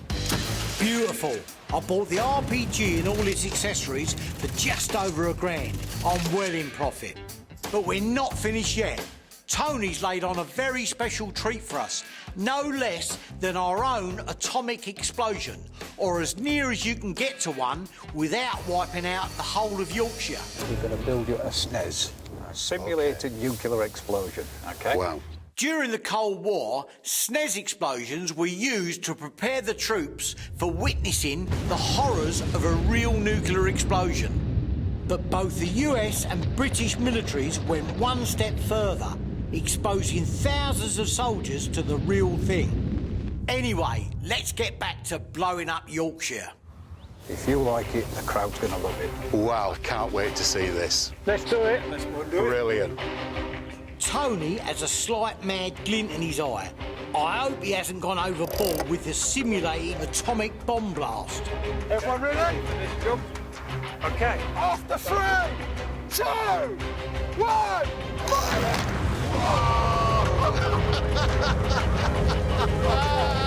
That's incredible. Here. When we have an open day, we've got to have one of them.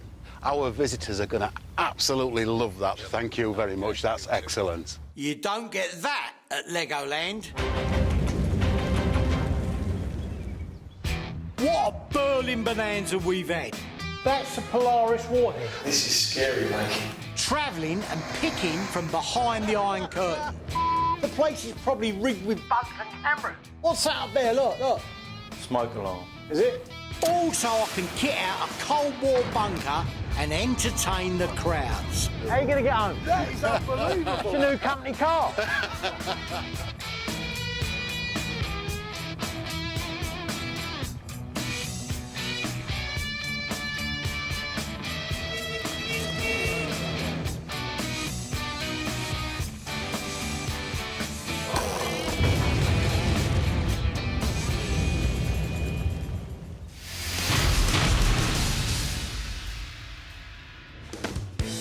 Guten Tag. This time on Combat Dealers, I'm hunting down relics from Hitler's last stand. Is this where you keep all your Battle of Berlin stuff? Oh, I really like that. My treasure hunt across Europe sees me up against some tough negotiators.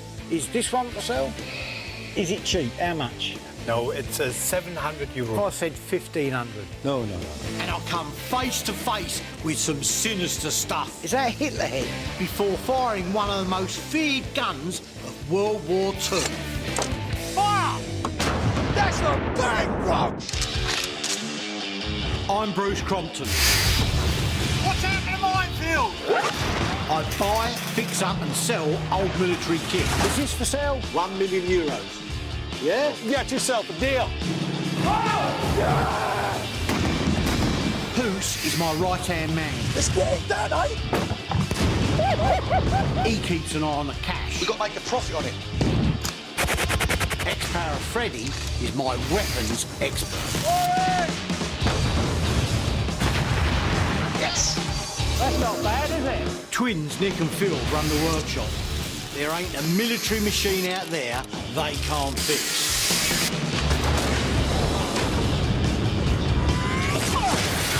There are worse jobs. Yeah, that's what people keep saying.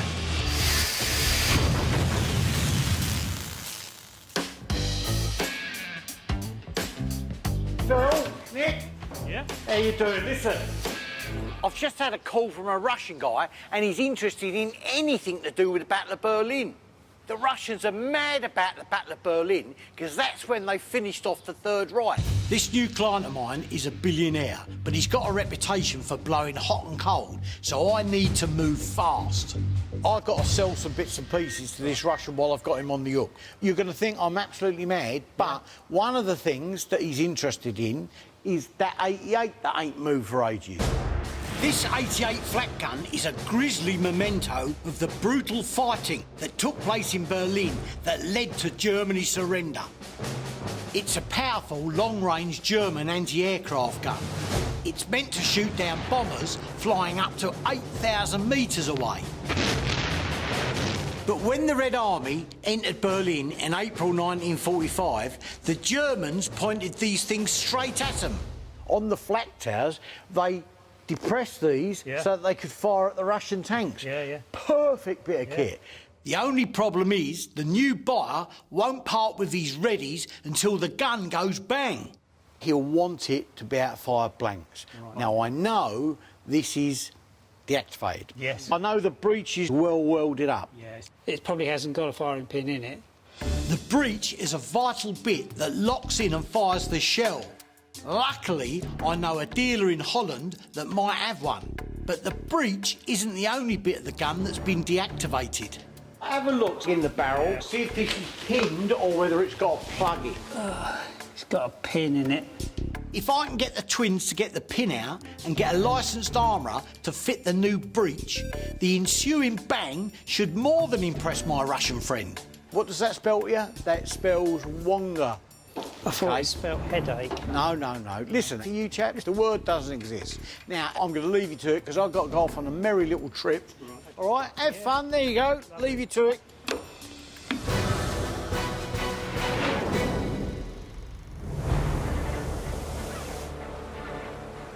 To understand the importance of the Battle of Berlin, you need to realise how horrific things were on the Eastern Front. During the war, both the Nazis and the Communists acted with incredible savagery. Ordinary people of Russia and East Europe were equally scared of both of them. The Nazis set out to conquer Europe at any cost. Around 20 million Russians died in World War II. In the siege of Leningrad alone, more Russians died at the hands of the Nazis than all the British and American deaths combined in the whole of World War II. Russian troops moving towards Berlin in 1945 were after vengeance, which is why ordinary Germans were hoping the Americans and British would reach them first. When the Battle of Berlin began in April 1945, the Red Army was 3 times bigger than Germany's and armed to the teeth. Without doubt, it is one of the most extraordinary battles in human history.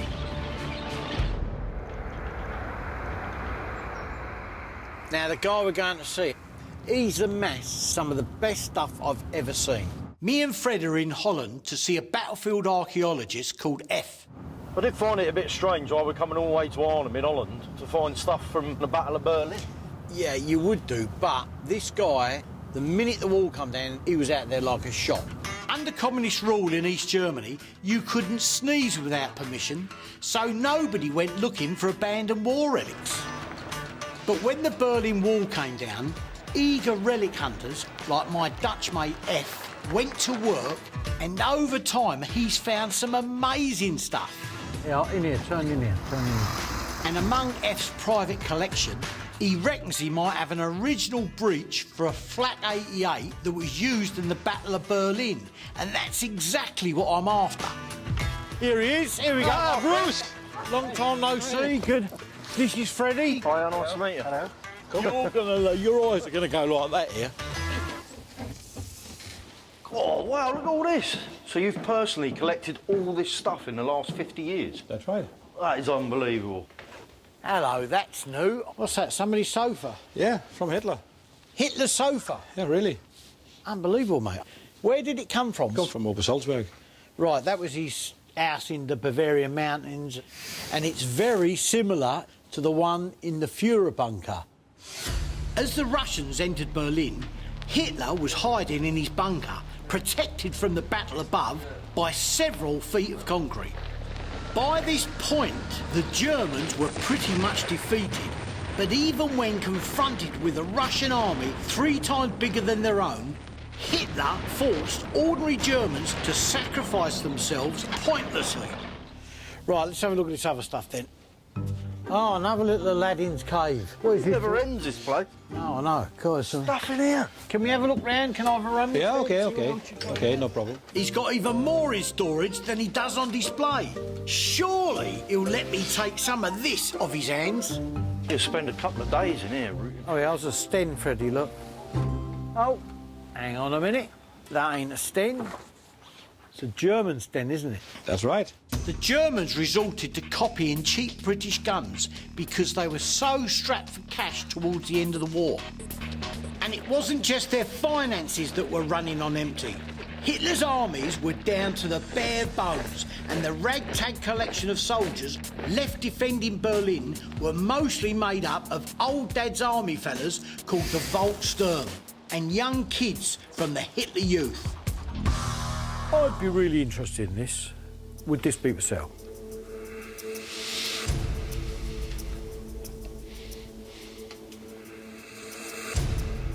Yeah, okay. What sort of price would that be? Think about 2,000 euro.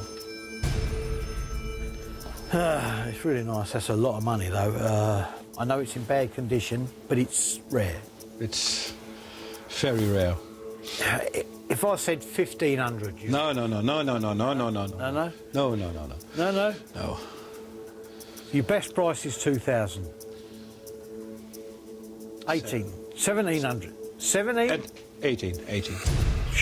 Just shot myself in the foot there. I don't believe it. I've jumped the gun and cost myself 100 euros. I'm happy with that. Thank you. 1,800. 1,800 is still a great price for a rare item that perfectly illustrates German decline at the end of the war. So it's an ideal find for my Russian buyer. We're on a winning run now. Let's see what else we can find.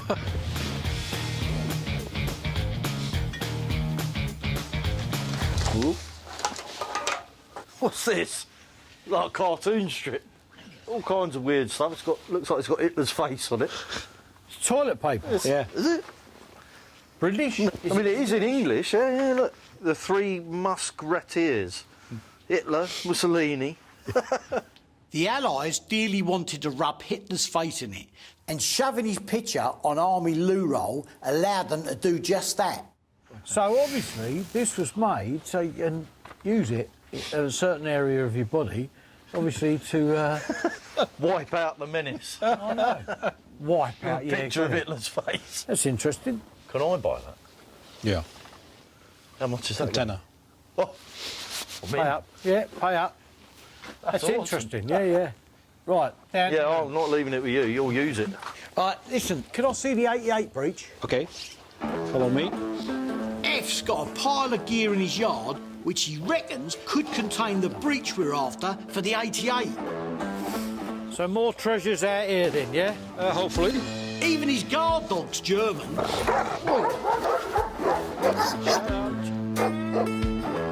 Blooming hell. Fantastic. Oh, this is what I like. Have a good old Deckers, Freddie. These are all parts of German vehicles that were blown up by the Germans themselves during the Battle of Berlin. It was a response to Hitler's Nero decree, which called for the mass destruction of vehicles, weaponry and anything else that might be of use to the enemy. Ah, Freddie, here, look at this. Ah, that's the breech. That is exactly what we want. Bingo! Not only is this the missing piece of the jigsaw for my flak 88, F dug it up in Berlin, which means it actually took part in the battle. Can I ask the price for this? 150. 150 euros. So €1 per kilogram. Mate, yeah, don't worry, yeah. 150, that's perfect. Thank you very much indeed. That's item number 1 on my shopping list, ticked off. It's high time Freddie and I hot-footed it to Berlin to see what else we can find for my Russian buyer.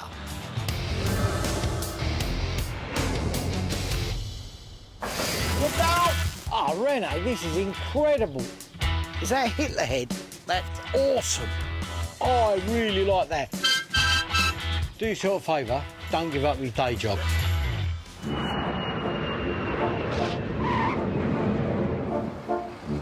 Hey, there a lot to see around here?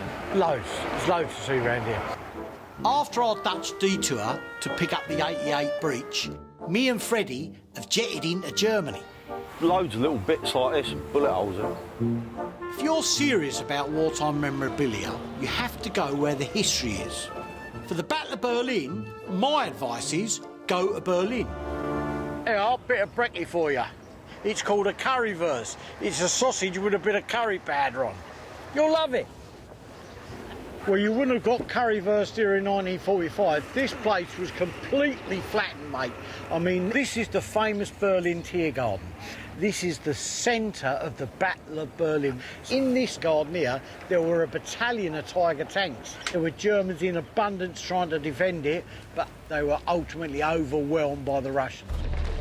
By April 1945, most Germans, even German soldiers, are praying for the war to end. But as the ruthless Red Army takes over Berlin, they extract a terrible vengeance, raping and pillaging and murdering civilians in their tens of thousands. The destruction alters the very landscape of Berlin. The Tiergarten here was even stripped of its trees for firewood. So there was actually quite a lot of desolation and destruction around. This was just like a moonscape. And I've got to be honest here. So being as you got the beer and I've got the water, I'll take it I'm driving, but where are we off to? We're going to see my mate Rennie. Now, you remember Rennie? I called him Rennie the Nutter on my phone. He's a proper fruit bat, but he's a lovely, lovely guy. He can't help collecting and defusing World War II ammunition. Plus, he's got all kinds of other bits and pieces I want to get off him. Right, let's go up and see Rennie then. Very nice, that. I could use a kip. My mate Rennie is a World War II ammunition expert, and he keeps all his best Battle of Berlin gear at a lockup 50 miles south of Berlin. Oh, well, this is it. Like Fort Knox here. Good now.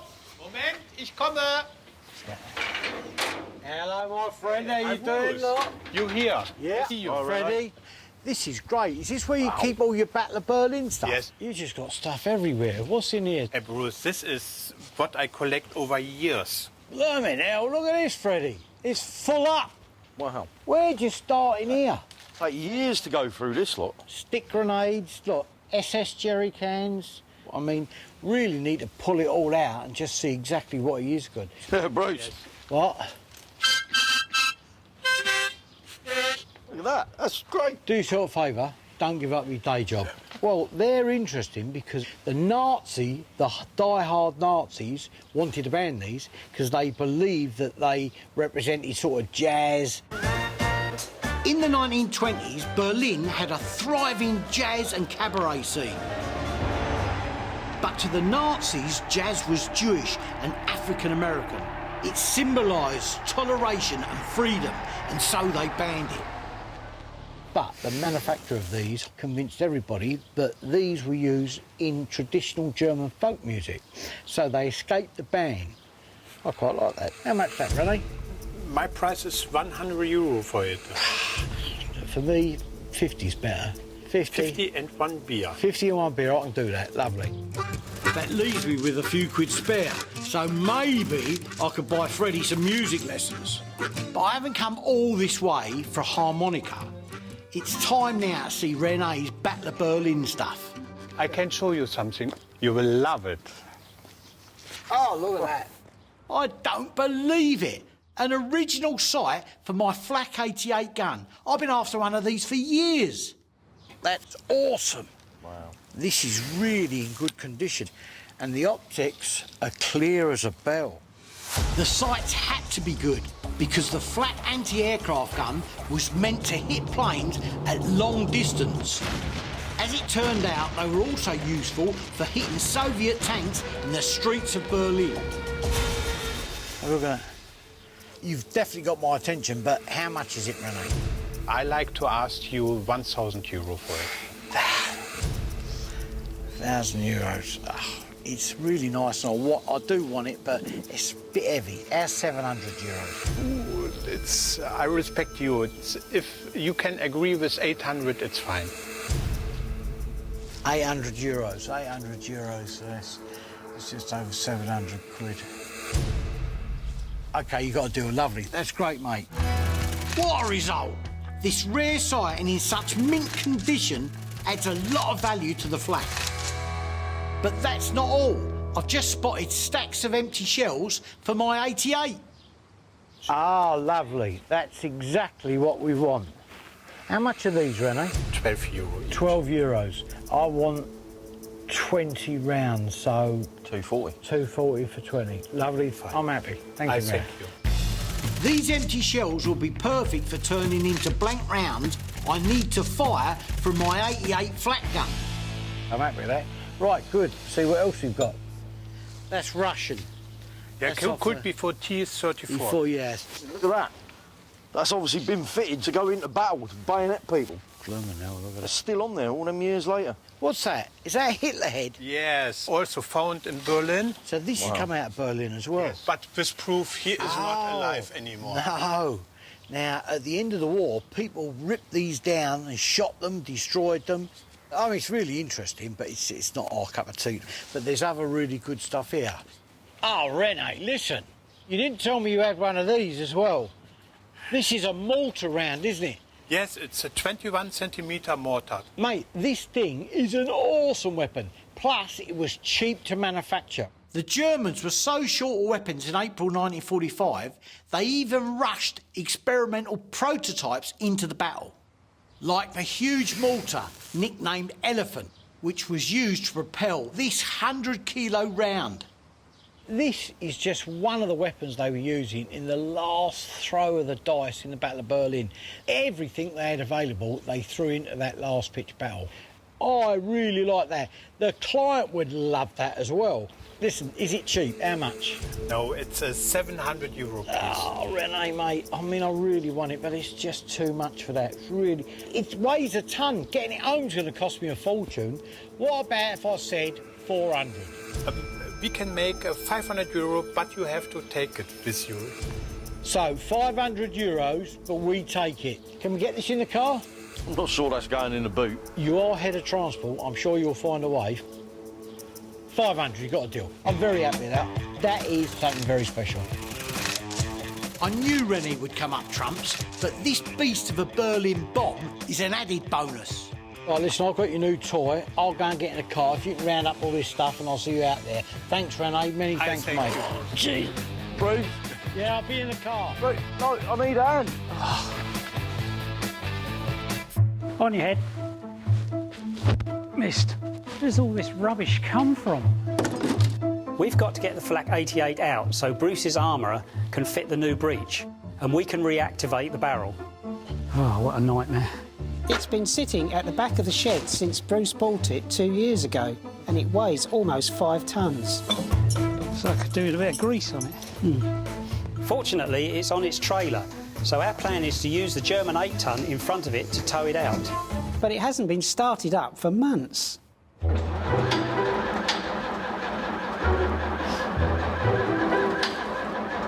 The only way to get this whole thing started is to keep trying. And pray the battery doesn't go flat. All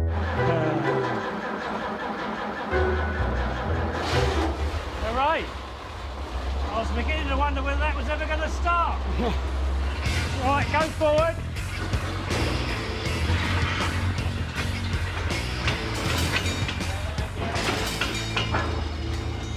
What's happening? No, something ain't right. That should be moving a lot easier than that.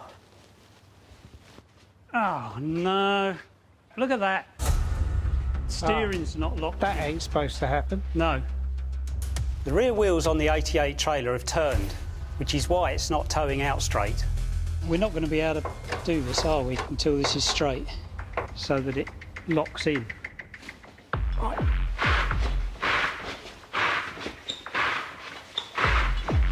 Oh, that's it. Is that enough? Yeah. Yeah. Hang on, though. Shouldn't there be another pin there? The steering should be locked in with a steel pin, but the pin's gone walkabout. I can't believe it's missing. How has it ever got in here without it? Lost it. All right, what we're going to need to do then is make another pin. Luckily, there is an identical pin on the trailer's front wheels that we can use to make a copy. To the workshop. Yep. We've got to weld 2 pieces of steel together, one for the handle, one for the pin itself, and then connect a new chain. The most important thing is to make sure it looks the part. You're going to weld the handle on top of there then? Yeah. I think the larger weld might be better, make it more authentic. On something like this, it's always best to use a traditional style weld, which gives a messier finish, but it's much more realistic for a 1940s piece of kit. There we go, that's good. Nice looking weld. So now we've got to put the bend in that. You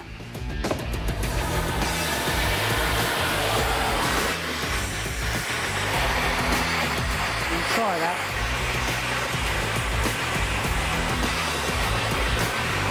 A little bit more. That's it.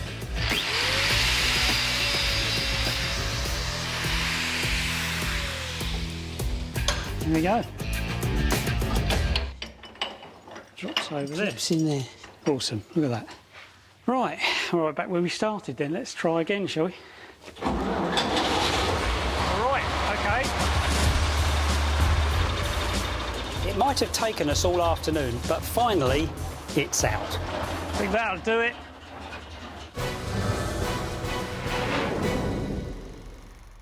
It's like the base of a lamppost. But these are Battle of Berlin beauties. Is this one for sale? Yeah. Fire! What's that there then? It ain't fired! There you go, look at that. T-34s, yeah? Awesome, isn't it?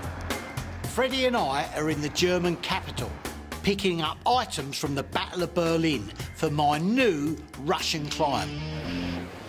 So listen, Brandenburg Gate. I mean, this is the iconic centre of Berlin. This is where all the fighting was happening when the Russians actually got to Berlin. So these are the positions which were the final battles fought in World War II? Absolutely. In April 1945, it was all happening here, mate. And they fought house to house. It really was a last stand. A phenomenal battle went on here. So listen, after this, we're going to go up to see Mario. Now, Mario's a right good mate of mine. He served in the East German Army, but he's a real expert on the Battle of Berlin. Let's go and have a look. My mate Mario keeps his gear at a site about 40 miles south of Berlin. I'm really looking forward to coming and seeing Mario's place, but I don't understand, he never actually sells anything. No, it's very difficult to get stuff out, but I have a cunning plan.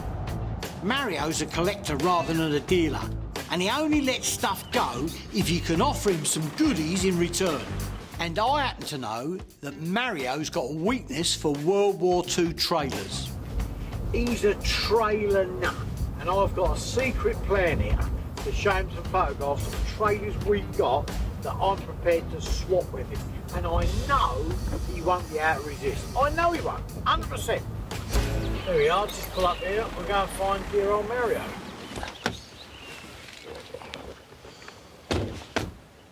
Guten Tag. Auf Wiedersehen. What's German for hello? Hello. Hello? Ah, Mario. Ah. Here he is. Nice to see you, my friend. Nice to see you, yes. Yeah, good. Do you remember Freddie? Hi, Mario. I'll see you again. Hello. So, Mario, we're really interested in anything Battle of Berlin. Can we have a look? Please have a look. Yeah, Come in. good. Come and have a look. This place was a Luftwaffe training facility during the war, but after the Battle of Berlin, it fell into Russian hands. The communists held on to it for nearly 50 years before Mario took it on and began filling it with his incredible private collection. But these are Battle of Berlin beauties. Look at these. T-34s, yeah? Yeah. I mean, these are iconic for the Battle of Berlin.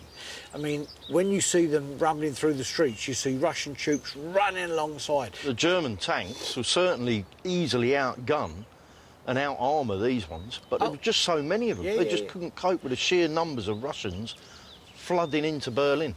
Is this one for swap or sell? No.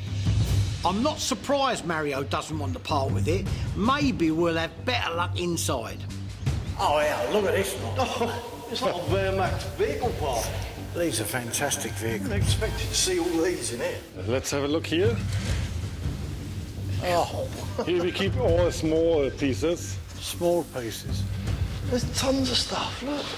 A lot of Mario's gear was dug up from around the capital, so there's a high proportion of authentic Battle of Berlin items. Oh, Mario, that's off a Stug, yeah? Yeah, it's this. It's the front goes over the barrel, obviously. For the gun. Yeah, for the gun.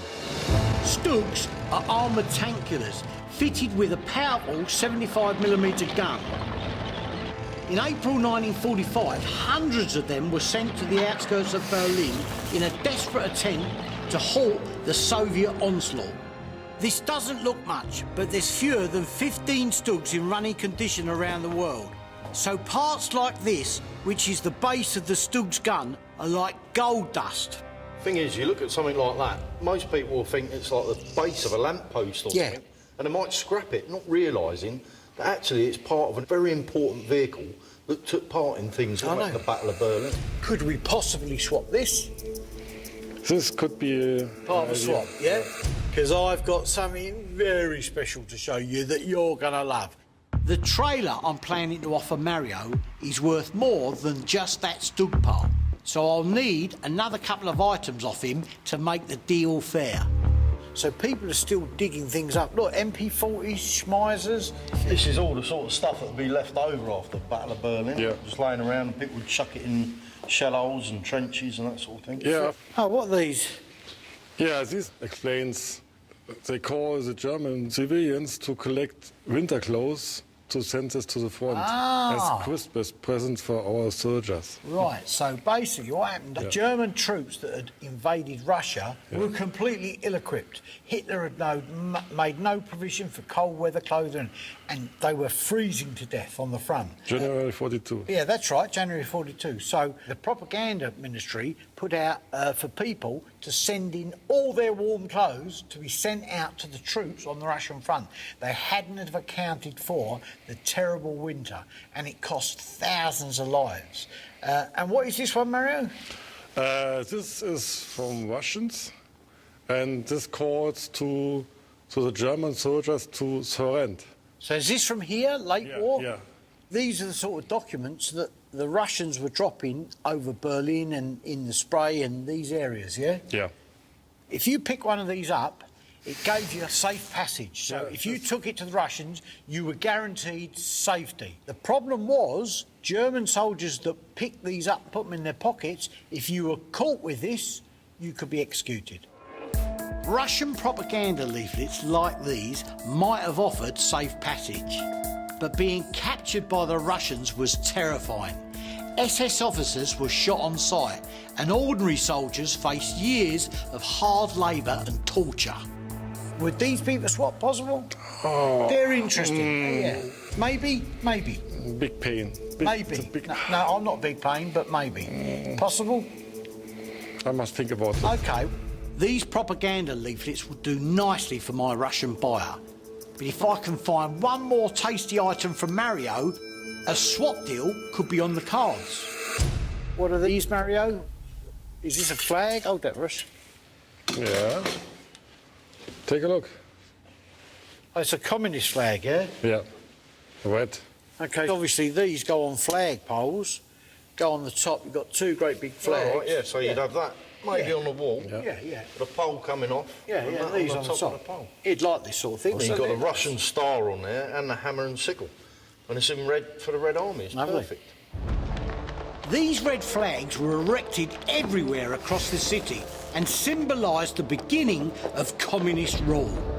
A rule that would last until the Berlin Wall came down in 1989. And if you were an East Berliner, that's when the war finally ended. They obviously go with these. Because, you know, old Stalin was a slippery old devil. What he did was, Konev and Zhukov were two of his top generals, and basically he pitted them against each other to see who could take Berlin first. And they were racing. The two generals raced towards Berlin. Zhukov from the east and Konev from the south, inflicting slaughter on the Germans at every opportunity, regardless of the cost in lives to their own troops. When they arrived on the outskirts of Berlin, The two massive armies joined forces, overwhelming the Germans. Within a week, the Russians had smashed their way into the city centre, leaving over 125,000 civilians dead and a third of the city in ruins. Maybe we could use these for swap, possible? I think this is possible. OK. I'm confident I'll be able to convince Mario to part with all three items we've looked at, especially when he sees what I've got to offer him in return. You remember I showed you the flak-feeling 20mm German trailer? There it is there. You've seen this before? It's the original trailer. OK, my offer to you is I will swap that to you for those three separate lots. It's a good deal, yeah? It's a really good deal. Come on, tell you. But you've got to admit, the flak trailer is quite hard to get hold of. So I think you're getting the better part of the good deal then. Good deal. Come on, my friend. OK. Old friends. Old friends. Well done. Thank you, my friend. That's great. Really good. In exchange for my rusty old gun trailer, I've got 3 cracking relics from the Battle of Berlin. I knew Mario wouldn't be able to resist. Now, I think we should seal this with a beer. Sounds good to me. Right, let's go. OK. I mean, the tiniest piece of muck or rust or whatever on one of these guns would just basically stop it working. They have to be perfect working condition. Bruce has shipped the breech back overnight, and his armourer has refurbished it and fitted it back on the Flak 88. Oh, that's better. That's made a big difference. It's working well now. Now we've got to remove the 8cm pin from the barrel that was fitted as part of the gun's deactivation. But it's in a tricky spot. The safest option is to try and burn the pin out with a blowtorch.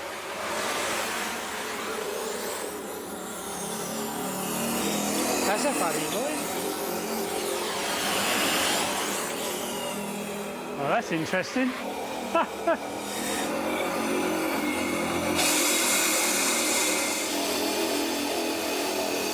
Yeah? That's got it, has it? Yeah. Oh, well, that came out relatively easily. So it's come out clean, has it? Yeah, that's pretty good. Good. Bruce has also sent us the Flak 88's optic sight via special delivery from Berlin. Right, so, what does it slide into there, does it? Oh, yeah. It fits. Look at that.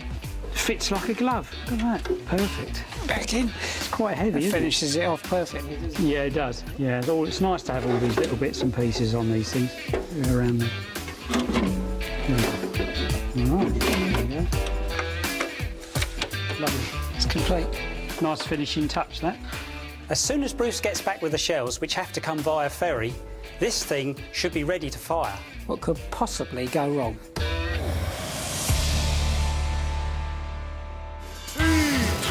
We're going to have a plan B pretty quick because we're running out of time. Oi! That way, not near me house. Right. Fire! No! Bill, Nick, come with me. I can see you working hard. Yeah. Quick. In here. I'm back from my whistle-stop tour of Europe, where I've been hoovering up relics for my wealthy Russian buyer.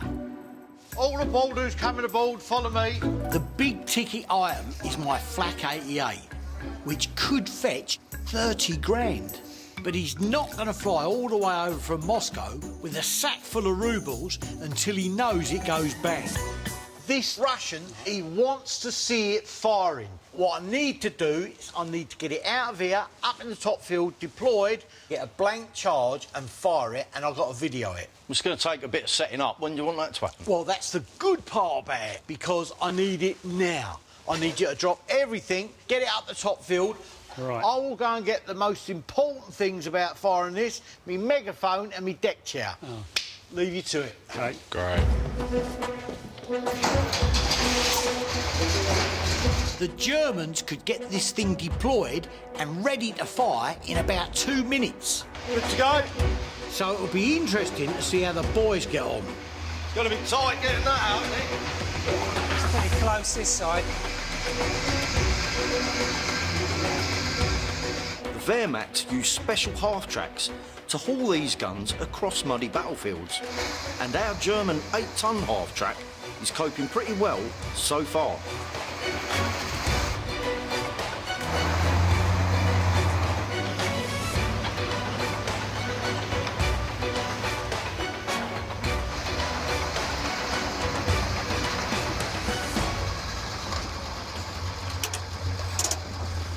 Get the stabilisers down first. Yeah.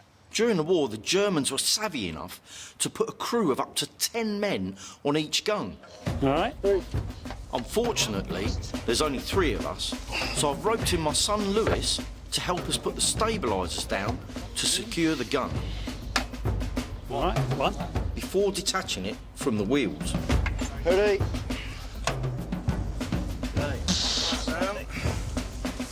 Mind your feet.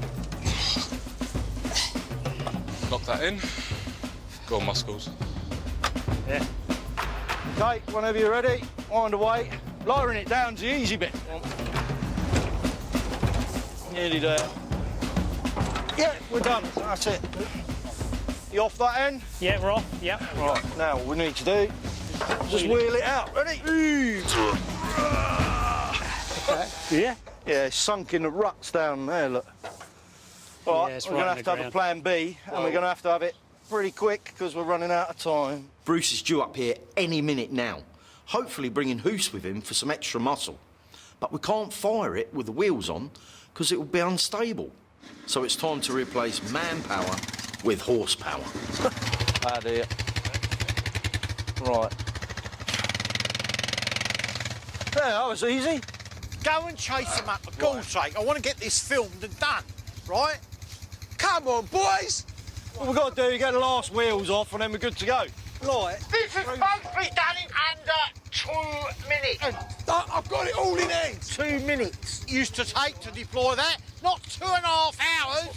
Got to do the hooks down the back now. Lovely. That's it, pull it! Something. One more. One more. That's it, sir. Yeah. Nice and easy. There we go. That'll do. Yeah? Hooray! He's not helping. Are you all right over there, yeah? If you was in the Battle of Berlin, the Russian tanks would have run you over by now. Run you over! We're good to go. Right, let's get it done, eh? Right, and if we can get it firing, blank firing as I need to, and I'll get the video, I might be able to pull this sail off. So do not fire it until I say go, until I'm ready. I don't want to miss this, all right? You got the rounds, you got everything, I'll be over there. Take the lens cap off, Bruce. What? Take the lens cap off. I ain't started yet. Don't worry about that. Nice I will one. give the commands from over there. Boys, come on, let's just do this, mate. Take a few. Let's go. The Flak 88 wasn't just feared for its incredible range of 8 kilometres. It was also admired for its mobility on the battlefield. But you'd never know that watching this shower. Faster! Oi, oi, oi! What? That way, not near me house, that way. Make your mind up! Down, down, down, you're firing at tanks. Using hand cranks and gears, the gun could be rotated 360 degrees and raised to a near vertical firing position. There we go, look at that. Somewhere there. Right, load it. Don't fire till I say. Nick, you ready? Yeah. Load it! Right, I'm going to move back. Don't do anything until I say fire. Ready? Right. Ready? Nothing's happening. What's happening then? It ain't fired! Nick, jump up. There's the safety catch on up the top. Pull the handle up and towards the back. What? That's all right. Safety catch was on. Right, do it again. Right. You ready? Yeah. Right. Fire! No! No! I'm not ready. What are you doing? Oos, I said don't fire. I weren't ready. I can't believe you didn't film it. Wait till I say fire. Oh.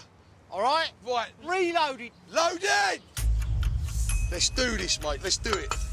We've only got one more blank shell, so it's now or never. Right, ready? Ready? Fire! Did you see that? Serious, mate. Oh, that's a bang, bruv. Good. Oi. Awesome, look at this. My Russian buyer will be keen as mustard to get his hands on this. It's the ultimate Battle of Berlin bang. I'll be sad to see her go, but now she packs a proper punch.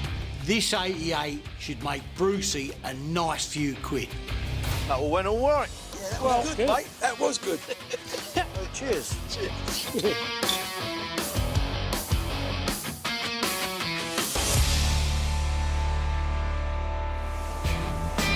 What an incredible few days it's been. We hightailed it to Holland. It's a German sten, isn't it? That's right. To get our hands on some real rarities for the flat gun restoration. That is exactly what we want. Before soaking up some history. There you go, look at that. Awesome, isn't it? And bagging ourselves a few bargains in Berlin. Oh, I really like that. You got to do it. And the icing on the cake was the moment my flat 88 made the sound that's music to my ears. Fire! That's a bang, bruv.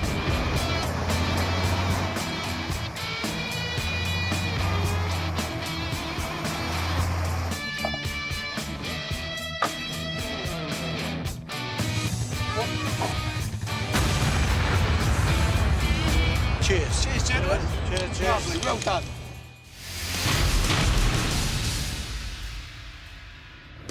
This time on Combat Dealers. He's like a big kid. Freddie and I drop into Holland for an airborne adventure. Sure, it's just going to fit. Yep, definitely. It's the ultimate paratroopers picking trip. How much that, Mark? 200. It's a good price, you know it is. In the home of Operation Market Garden, one of the largest Allied airborne assaults of World War II. 200 for both, yeah? Yes. We're in Arnhem. It was Monty's plan. Awesome. And we hear some heroic tales from this ambitious but doomed operation. This is a bit of real history. It's like proper rallying stuff, isn't it? Before sending Hoos on his very own mission to see what life as a para is like. What am I doing here? I am petrified of heights. I'm Bruce Crompton. Watch out for the minefield! I buy, fix up and sell old military kit. Is this for sale? €1 million. Yeah? Get yourself a deal. Hoos is my right-hand man. Let's get it done, eh? He keeps an eye on the cash. We've got to make a profit on it. Ex-para Freddie is my weapons expert. Warren! Yes. That's not bad, is it? Twins Nick and Phil run the workshop. There ain't a military machine out there they can't fix. There are worse jobs. Yeah, that's what people keep saying.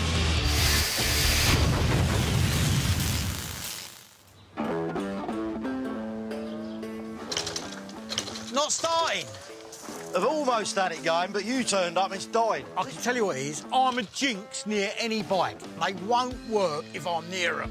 For a couple of ex-paratroopers like me and Freddie, this bike is a very special bit of kit. It's called a Flying Flea, and weighing just 59 kilos, was designed in the 1940s to be parachuted out of planes as part of an airborne assault. Please get it started for me. I've got to hear the thing start. I need this one running, mate.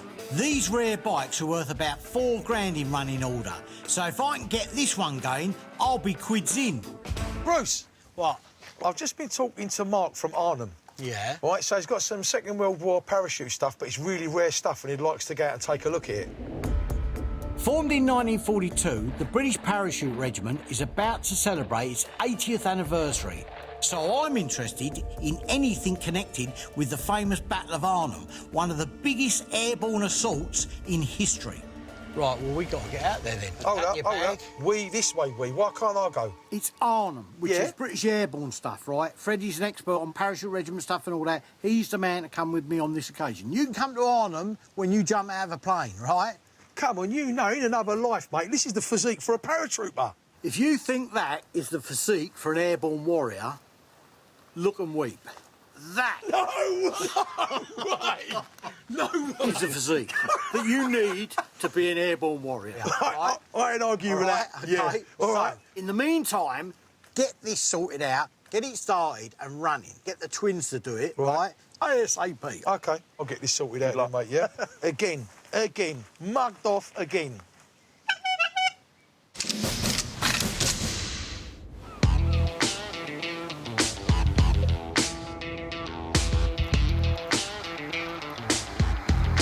Here, look at that, look. Look at the great big Pegasus flag here. Now that's just one. All along the road here, you'll see airborne flags everywhere. Freddie and I have arrived in the city of Arnhem in Holland, a place that feels like home from home for ex-paratroopers like us. The Pegasus flag is the historic symbol of the British Parachute Regiment, and it's proudly displayed all over town.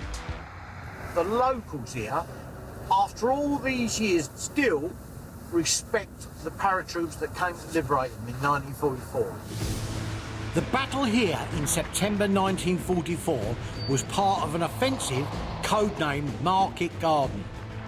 The object was to liberate the Netherlands, cross over the Rhine and encircle Germany's heavy industry and weapons manufacturing in the Ruhr Valley, bringing the war to an end by Christmas 1944. To do it, the Allies, led by the British, had to capture 8 bridges. The last one was at Arnhem. This, as the famous film showed us, was a bridge too far. If you are that hungry because you didn't have breakfast, we'll grab something in here. Starving. Items linked to Market Garden will sell like hotcakes to fans of the Paras. So I'm excited to see what Mark, a high-end dealer who grew up in Arnhem, has got for me today. He's asked us to meet him in a cafe in town, which is handy because poor old Freddie's not had a thing to eat all day. There you go, there he is. Mark, my friend, now the devil are you? Young man. There you go, nice to see you. How you doing? Freddie? Hi, Mark, Yeah. good seeing you. Mark wanted to show off the local cuisine, has already ordered a delicious local speciality. So we can get straight down to business. Great, lovely. What we got? OK, a recognition scarf. All right. Nice silk made. British invention, used by British airborne troops, but even the Americans used them during the airborne landings. OK. So all the paratroopers would have carried one of these? Yes. Paratroopers use these on the ground to signal their position to Allied aircraft. The operation involved dropping 35,000 troops out of 5,000 aircraft. British and American airborne divisions were joined by Canadian and Polish paras, dropping at different locations charged with different strategic goals. Getting them to the right spot, supplying them and coordinating their movements was a logistical nightmare. These brightly coloured scarves would allow our boys to be quickly identified by Allied aircraft above. How much that, Mark? Normally 275. I'll give you a break on that one, 200. My wife will absolutely hang me if she thinks I bought a scarf for 200 euros, but it ain't for her. It's from here, though, yeah? 100% from here, local from found. Arnhem, yeah? Yes. Your Thanks, local mate. found. 200. You're I'm welcome. happy with that. It might be a lot of money for a scarf, but hardly any of these have survived in such good condition. Plus, I think my wife will even like the colour. And that's not all.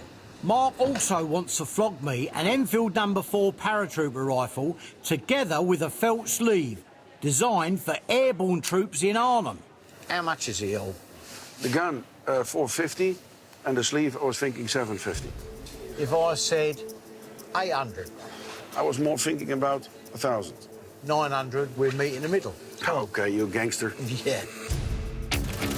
900 for a pair of mint condition items used by the Paras in 1944. It's an absolute steal. What else you got there, Mark? I got something really special for you. Right. You ever heard of Stanley Maxted? The war correspondent. Yes. It must be the pilot that's staying in. Canadian war reporter Stanley Maxted, armed with a radio transmitter, was dropped into Arnhem with the 1st Airborne.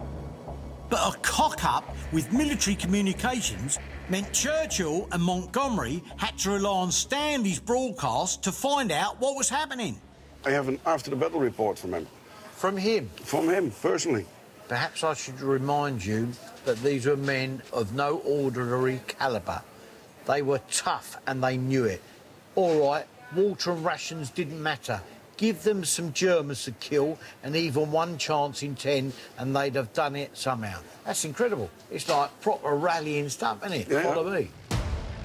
It was the British 1st Airborne's job to take the bridge in Arnhem. To avoid coming under heavy fire, the 10,000-strong unit were dropped 8 miles outside of Arnhem. But in a cruel twist of fate, 2 German SS Panzer divisions were on a training exercise in the area. The British were ambushed and got locked into a brutal firefight. 8 hours later, fewer than 800 men had made it to the bridge in Arnhem, by which time the whole area was swarming with Germans. Really, really nice. I like stuff like this. How much is that? Well, I cannot compare it with anything else, but I was thinking 250. 250. I've got to tell you, that's quite interesting and historically important. And I'm sure me and Freddie would love to read this tonight. And it's worth 250 to sit up tonight and read, isn't it? I'll have that. Thank you very much. This original battle report gives an amazing insight into life as a World War II para. It's a perfect addition to my historic airborne goodie bag. Here we go, breakfast. Yes. Lovely, jambalaya. Oh, thank you, you got that for me. You've got the local delicacy, which is Mark's favourite. I know Bruce likes the jambalaya, so I ordered that for him. But this is what you have to try. This is a national delicacy. I love bacon, come on up. It is like fish bacon. It's the local delicacy. You just have to try it. I thought I was safe in Holland, but Bruce does this to me every time. You are going to absolutely love that. Well, you're a blood and it's just really nice you're liking you.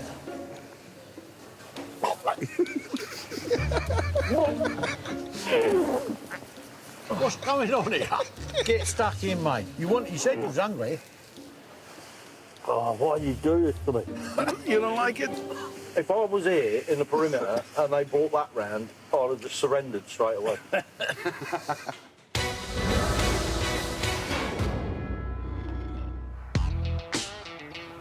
Now, it's along here somewhere, so I've wanted to come here for a while. To make up for the fish, Mark has arranged for me and Freddie to recreate a very special moment from the day our heroic troops first landed at Arnhem. Right, listen.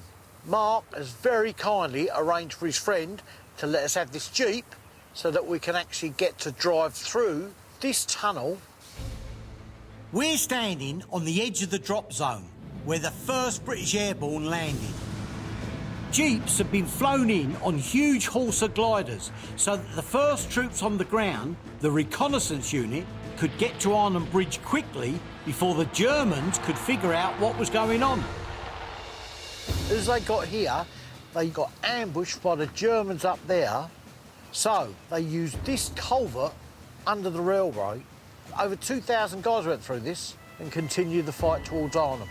So it's a bit of a lifesaver. So if it wasn't for that culvert, this whole part of the operation could have come to a complete stop. Yep. So we jump in and have a go, yeah? Yeah, why not? Right. Here we go. Sure is this going to fit? Yep, definitely. Even with your hat on. I don't know. There you go. Plenty of room here. Oh, in for a penny, in for a pound. Ready? Go on, see how far you can go through. Go on, can it. And I can't see nothing. It's black. For the paratroopers racing through here in September 1944, this tunnel meant the difference between life and death. All right, now let's see a bit now. Here we go. Yeah. How was that? Hey? Awesome, mate. Absolutely awesome. That's one item on my bucket list ticked off. Now Freddie and I can get back to work. Could Freddie have a go on that? We can't stop! Look at this. Oh, come on!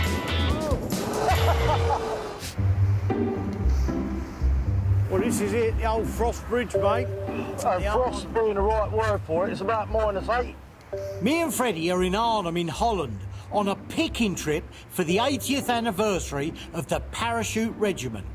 We've come to the spot where the British element of Operation Market Garden, led by Commander John Frost, got locked into a vicious 4-day battle for control of the bridge at Arnhem. This battle gave the world the expression "a bridge too far." A combination of strategic blunders by the generals and plain bad luck meant the troops here were cornered and cut down by the Germans. It was just a disaster. But obviously it's similar to what happened to you out in Afghanistan. Freddie's not keen to talk about it, but he's a decorated veteran that experienced the same type of hell as the men at Arnhem. In 2006, he survived nearly 2 months behind enemy lines in Afghanistan. Like the troops at Arnhem, he was cut off, surrounded and fighting for his life. Maybe about 500 Taliban. There was only 88 of us there. Blooming hell. And we were pretty much run out of ammunition, food, medical supplies. So I can empathise with what happened here. Sadly, we did lose 3 soldiers, but we also had quite a few wounded. Freddie's ordeal proves that the hardships of airborne warfare has changed little in the years since the Battle of Arnhem. Listen, it's got to be somewhere around here. I think we've gone wrong somewhere. We'll have to find it soon. We're going to freeze to death.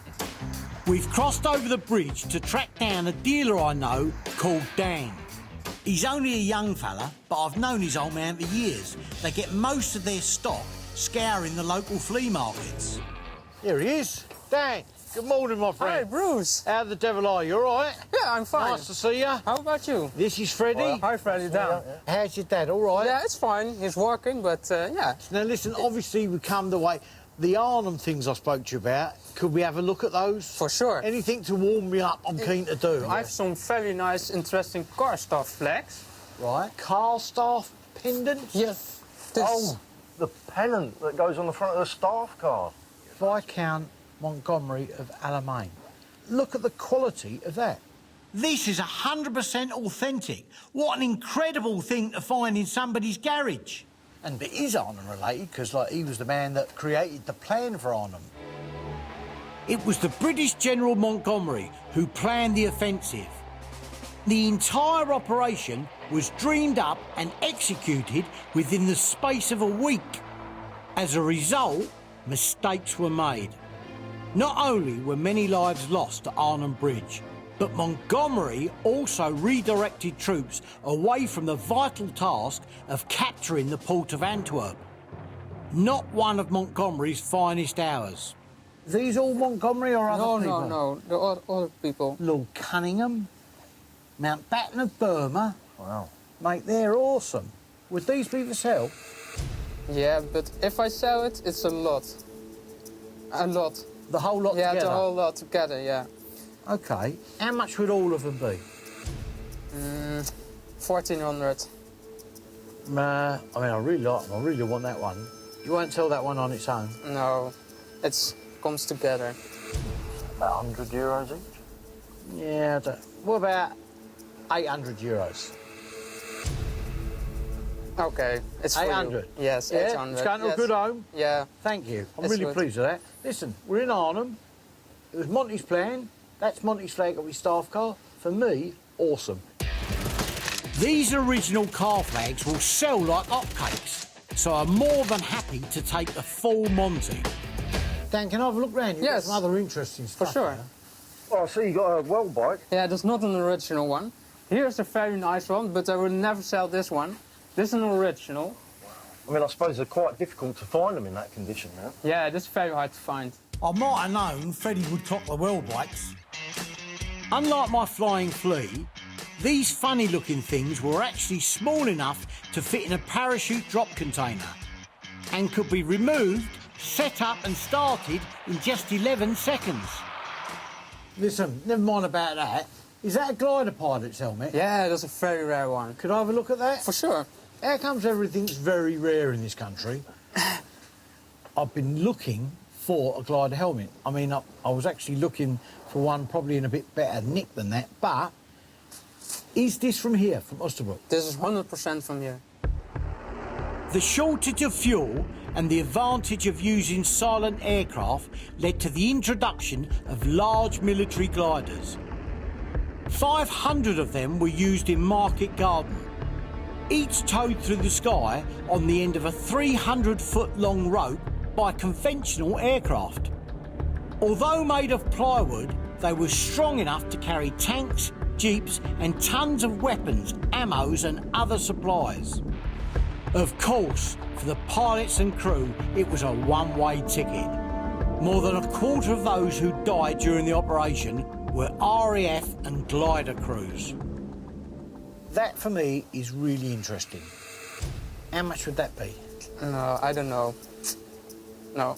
I'll tell you what, I'll give you a good price. If I gave you 2,000 euros for that, how would that be? It's a good price, you know it is. It's 2,000. Okay. Come on, well done.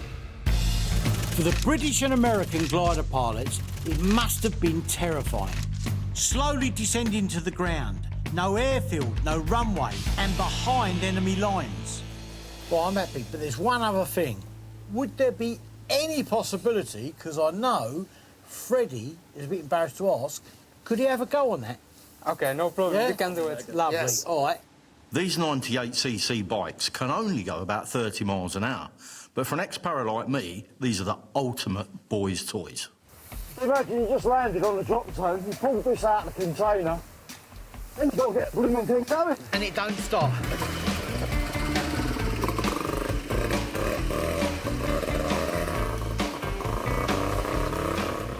This has made my day. He's like a big kid.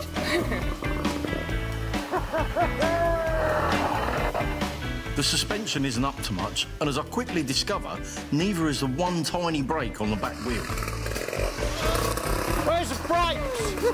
He can't stop. It's awesome. It's so low to the ground as well. I feel like you're flying.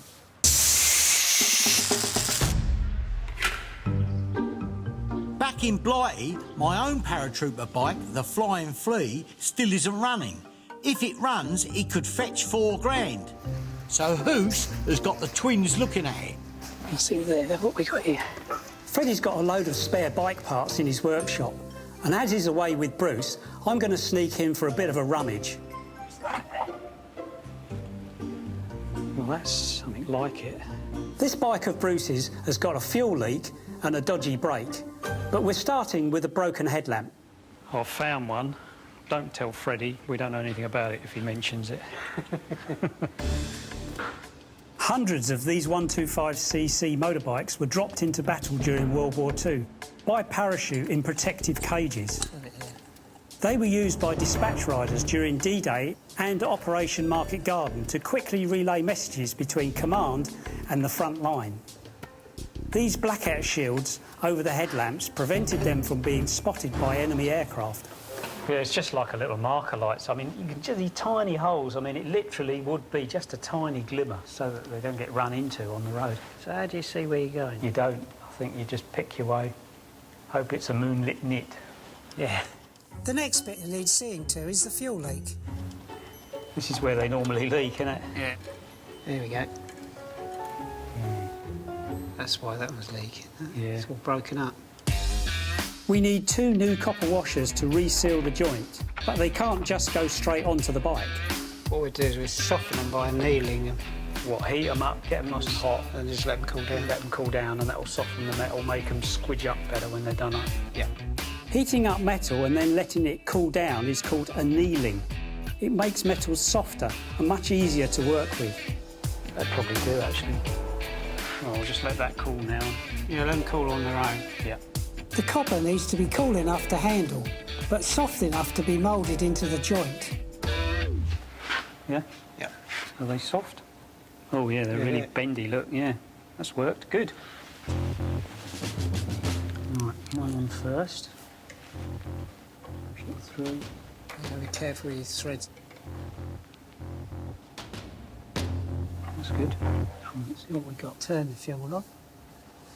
It's a perfect seal. That's 2 jobs down, only 1 more to go. OK, so what are we going to do next? Go and get a cup of tea. That sounds like a good idea to me. I'll put the kettle on earlier. Right, OK. Oh, that's why you're here. How you doing, all right? Yeah, look at these. Well, I'll be, look at that. That's bad. That's not good. This is not going to be a nice job.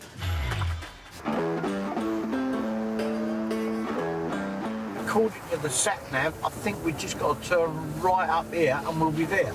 The 80th anniversary of Britain's Parachute Regiment means items linked to Operation Market Garden, one of the largest Allied airborne assaults of World War II, will soon be in high demand. So Freddie and I are scouting around in Holland where the operation took place. This really don't look like the right road, Bruce. Well, this is the road and it's got to be down here somewhere, so if we pull over here and I'll give him a belt. Right. I've come to meet a dealer called Willem on a road outside Arnhem. Highway 69 from Eindhoven to Arnhem was called Hell's Highway by the Americans. Having secured it, they were battered relentlessly from the air and by German artillery. But holding it was vital. The Americans managed to force the Germans off the road, and this being Holland, they had to navigate the boggy fields and ditches on either side. Willem is an Arnhem dealer who specialises in local gear, but he's insisted on meeting us out here as he has a surprise for us. That's why, look at this. This iconic wartime vehicle is known as a cat and track. What a way to travel. Oh, that's why you're here. How you doing, all right? It's your one, yeah? Runs good? Yeah, very good. Yeah, very good. Shall we follow you or? Yeah, you stay in car here and do it again. On here? Yeah, you can drive. Lovely, why not? All right, come on. You'll be all right, lovely. Part tank, part motorbike, this would have been used by the Germans to cross the sodden Dutch fields and ditches after the Americans had pushed them off Hell's Highway. So this is where you operate from? Yeah. Can we have a look round? Yeah, we'll go. Lovely. Any parts, vehicle parts, anything of interest, Freddie, though? Plenty motorbike bits and bobs. Some nice things here. What about? What's this? What are they? Is it advertising posters or something? No, they're recruiting posters. Yeah, pull them out, let's have a look at them. Does this hit the youth? Yes. Yeah? Yes. Nice. Although Holland really did kick back against occupation, there was always a proportion, as there would have been in France, Belgium, of people that actually did cooperate with the Nazis. And this is, I would think, is just a poster to recruit young men, yeah? Yeah, young men. Sadly, there was some collaboration in every Nazi-occupied country, and as many as 25,000 young Dutchmen volunteered for the SS. And at the Battle of Arnhem in 1944, the British ended up fighting against some Dutch SS units. Yeah. Oh, look at this one.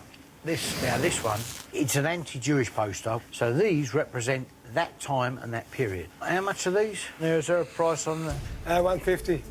150 each, yeah? Yeah, same. Yeah. If I said 200 for both, yeah? Yeah, it's okay. Good, thank you. The poster reminds us that the Nazis exercised total state control of all media. A chilling reminder of what can happen when you kill free speech. They're great, I'm really happy with them. Do you have any Dutch resistance stuff at all? Yes. Can I see those? Must look upstairs. Where's he got to go?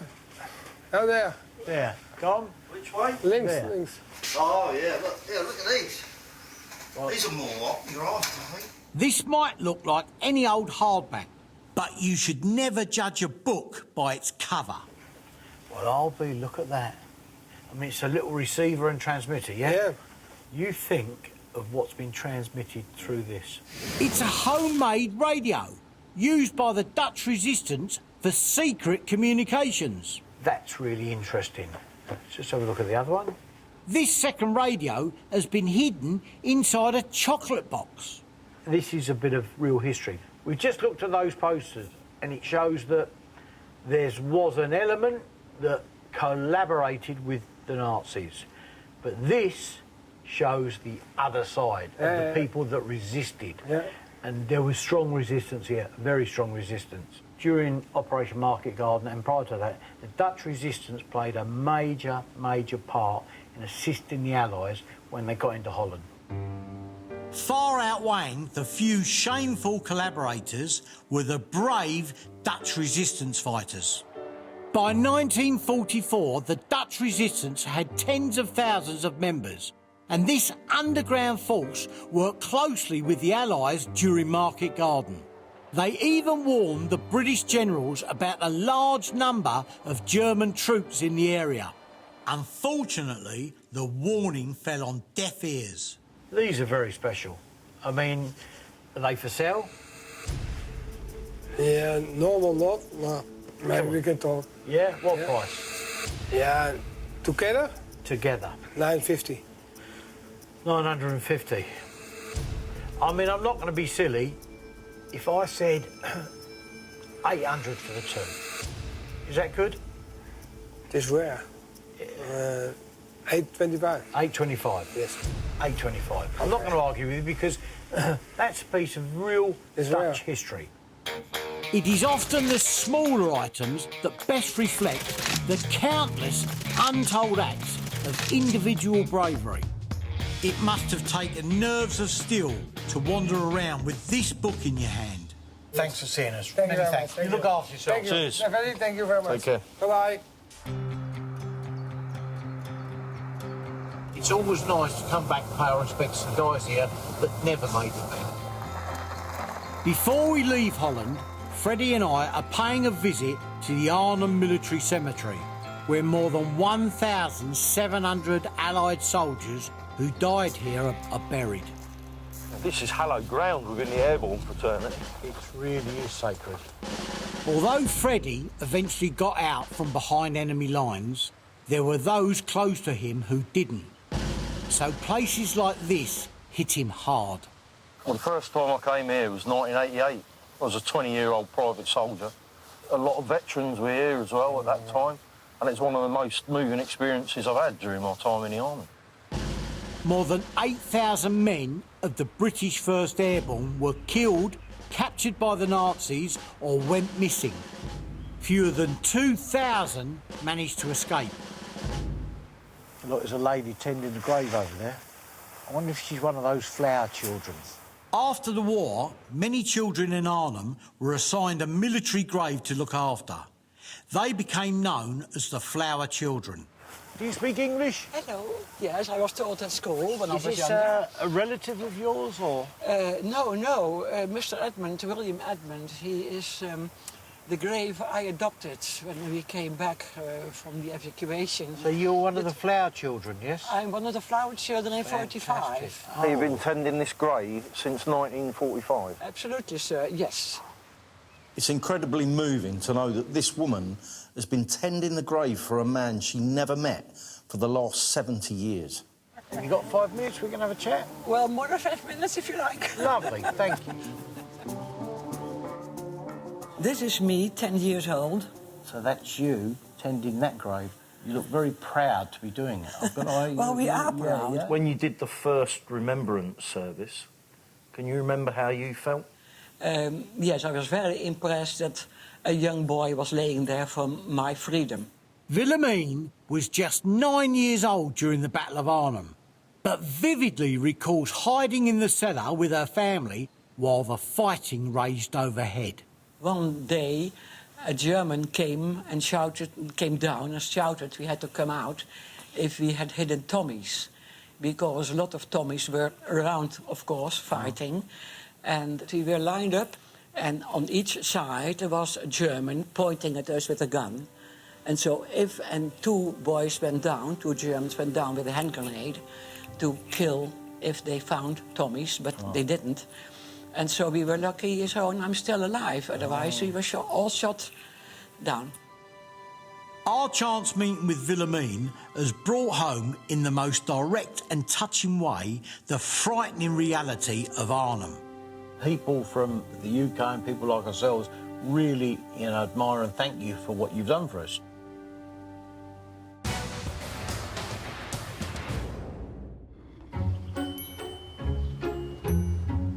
So how bad is it then? You push it, pull brake on. That's bad. As part of his parachute regiment's 80th anniversary goodie bag, Bruce wants this paratrooper's motorbike to be the big ticket item. It's not doing anything, is it? Only about 4,000 of them were made, and the ones in running condition are incredibly rare. This one's brakes are completely shot.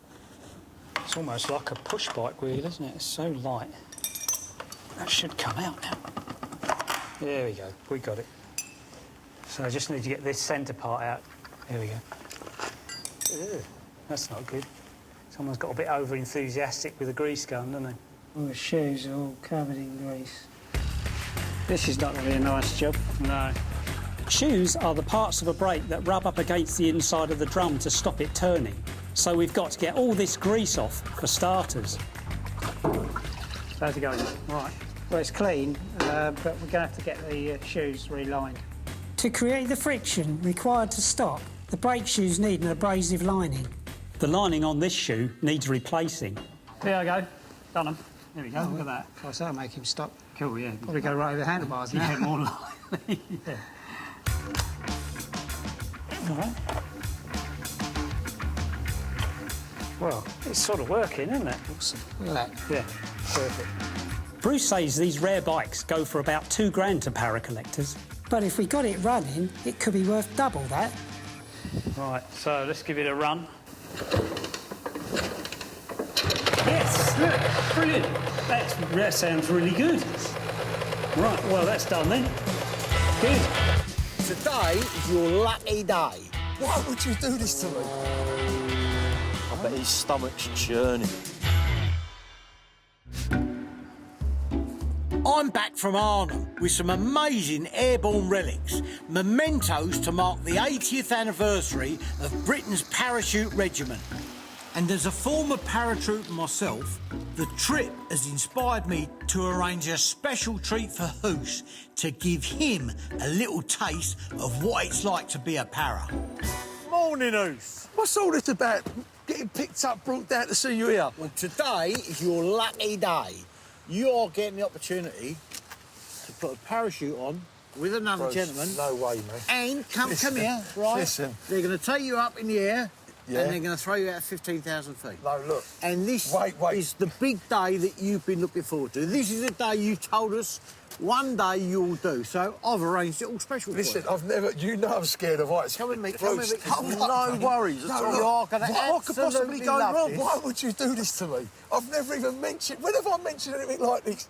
I've done nearly 100 jumps and Freddie closer to 200. So to appreciate what it really takes to be a para, it's about time Hoos did one too. There's your plane, look. All waiting there for you. This is the lovely array of beautiful clothing you get to pick, right? You'll see they're extra large, obviously, because you can wear a nappy underneath if you need to, all right? How about that? Go away. Is this really happening? Nice little ensemble. Listen, it ain't really happening.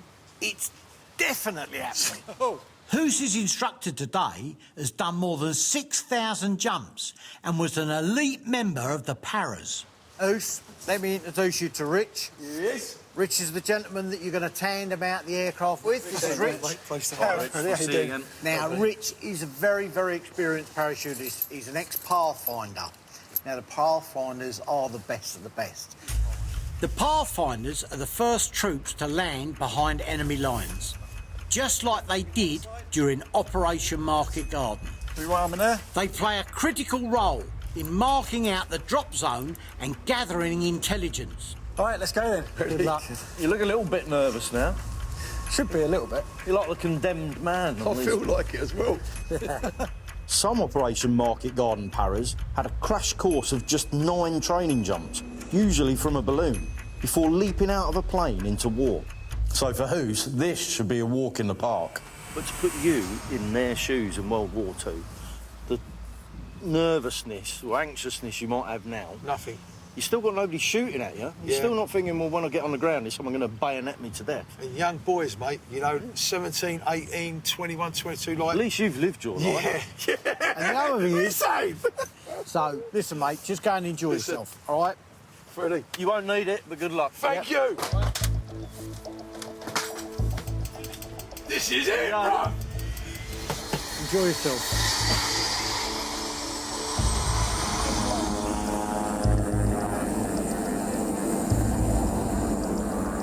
Bruce tells me I can back out any time, but I know I'm never going to hear the end of it. So I'm weighing up the pain of humiliation versus the possibility of going splat. That's us airborne. So on a scale of 1 to 10, what are you at now? About 10. 9.5, 10, 11. I bet he's feeling nervous now. I mean, I've got to admit, our first jump out of the balloon was only at 800 feet. know. You stood there right on the edge of that box and you're holding on for dear life. And then he says, arms across reserve, put your arms across and there's nothing between you and the ground. And then he says, step out, and you just step out into nothingness. I mean, it's an exhilarating experience, but it's totally, your body's screaming out, don't do it, don't do it. How you feeling? Myself. 12,000 feet now. So got 1,000 feet to go. About 2 minutes, the door's going to open. I feel physically sick, but there is still time to back out. I bet his stomach's churning. The nervous part is when they open that door. How you feeling? Nervous. Can I count all right? Got the nervous. Okay, sit the floor. I'm in a plane at 13,000 feet. The door is open, and I'm moving towards it with a view to jump out. What kind of idiot does that? Hey, Pat. Where is he? Maybe he didn't go. Maybe he bottled it. Maybe he has bottled it. He can't have. He must have gone. Is he still in the plane? Every atom in my body is telling me not to do this.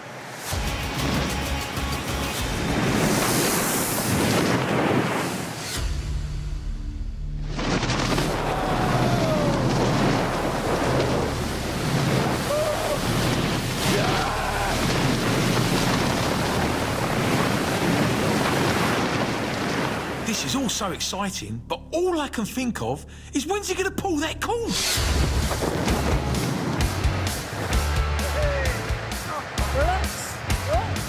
Thank God for the parachutes. Yes! I'm petrified but great! Yes! Adrenaline rush, Bob.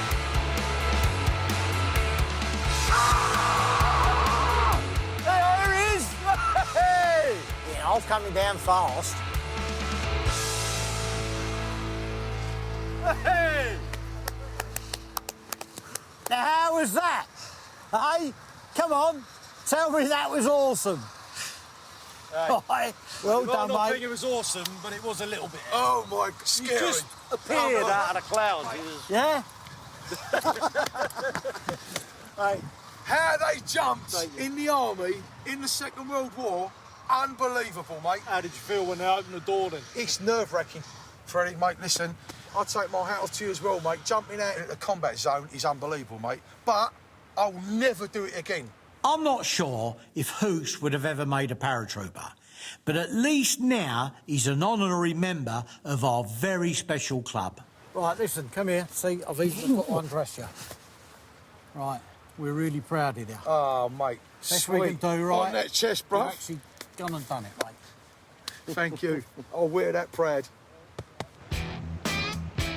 What an amazing week it's been. We've got our mitts on some awesome Arnhem artefacts, just in time for the 80th anniversary of the Paras. That's incredible. It's like proper rallying stuff, isn't it? Look at the quality of that. That's a piece of real Dutch history. Get stuck in, mate. And taking a few battle-worn beauties for a spin. How was that? Before Hoos did us all proud by honouring the memory of our incredible airborne pioneers.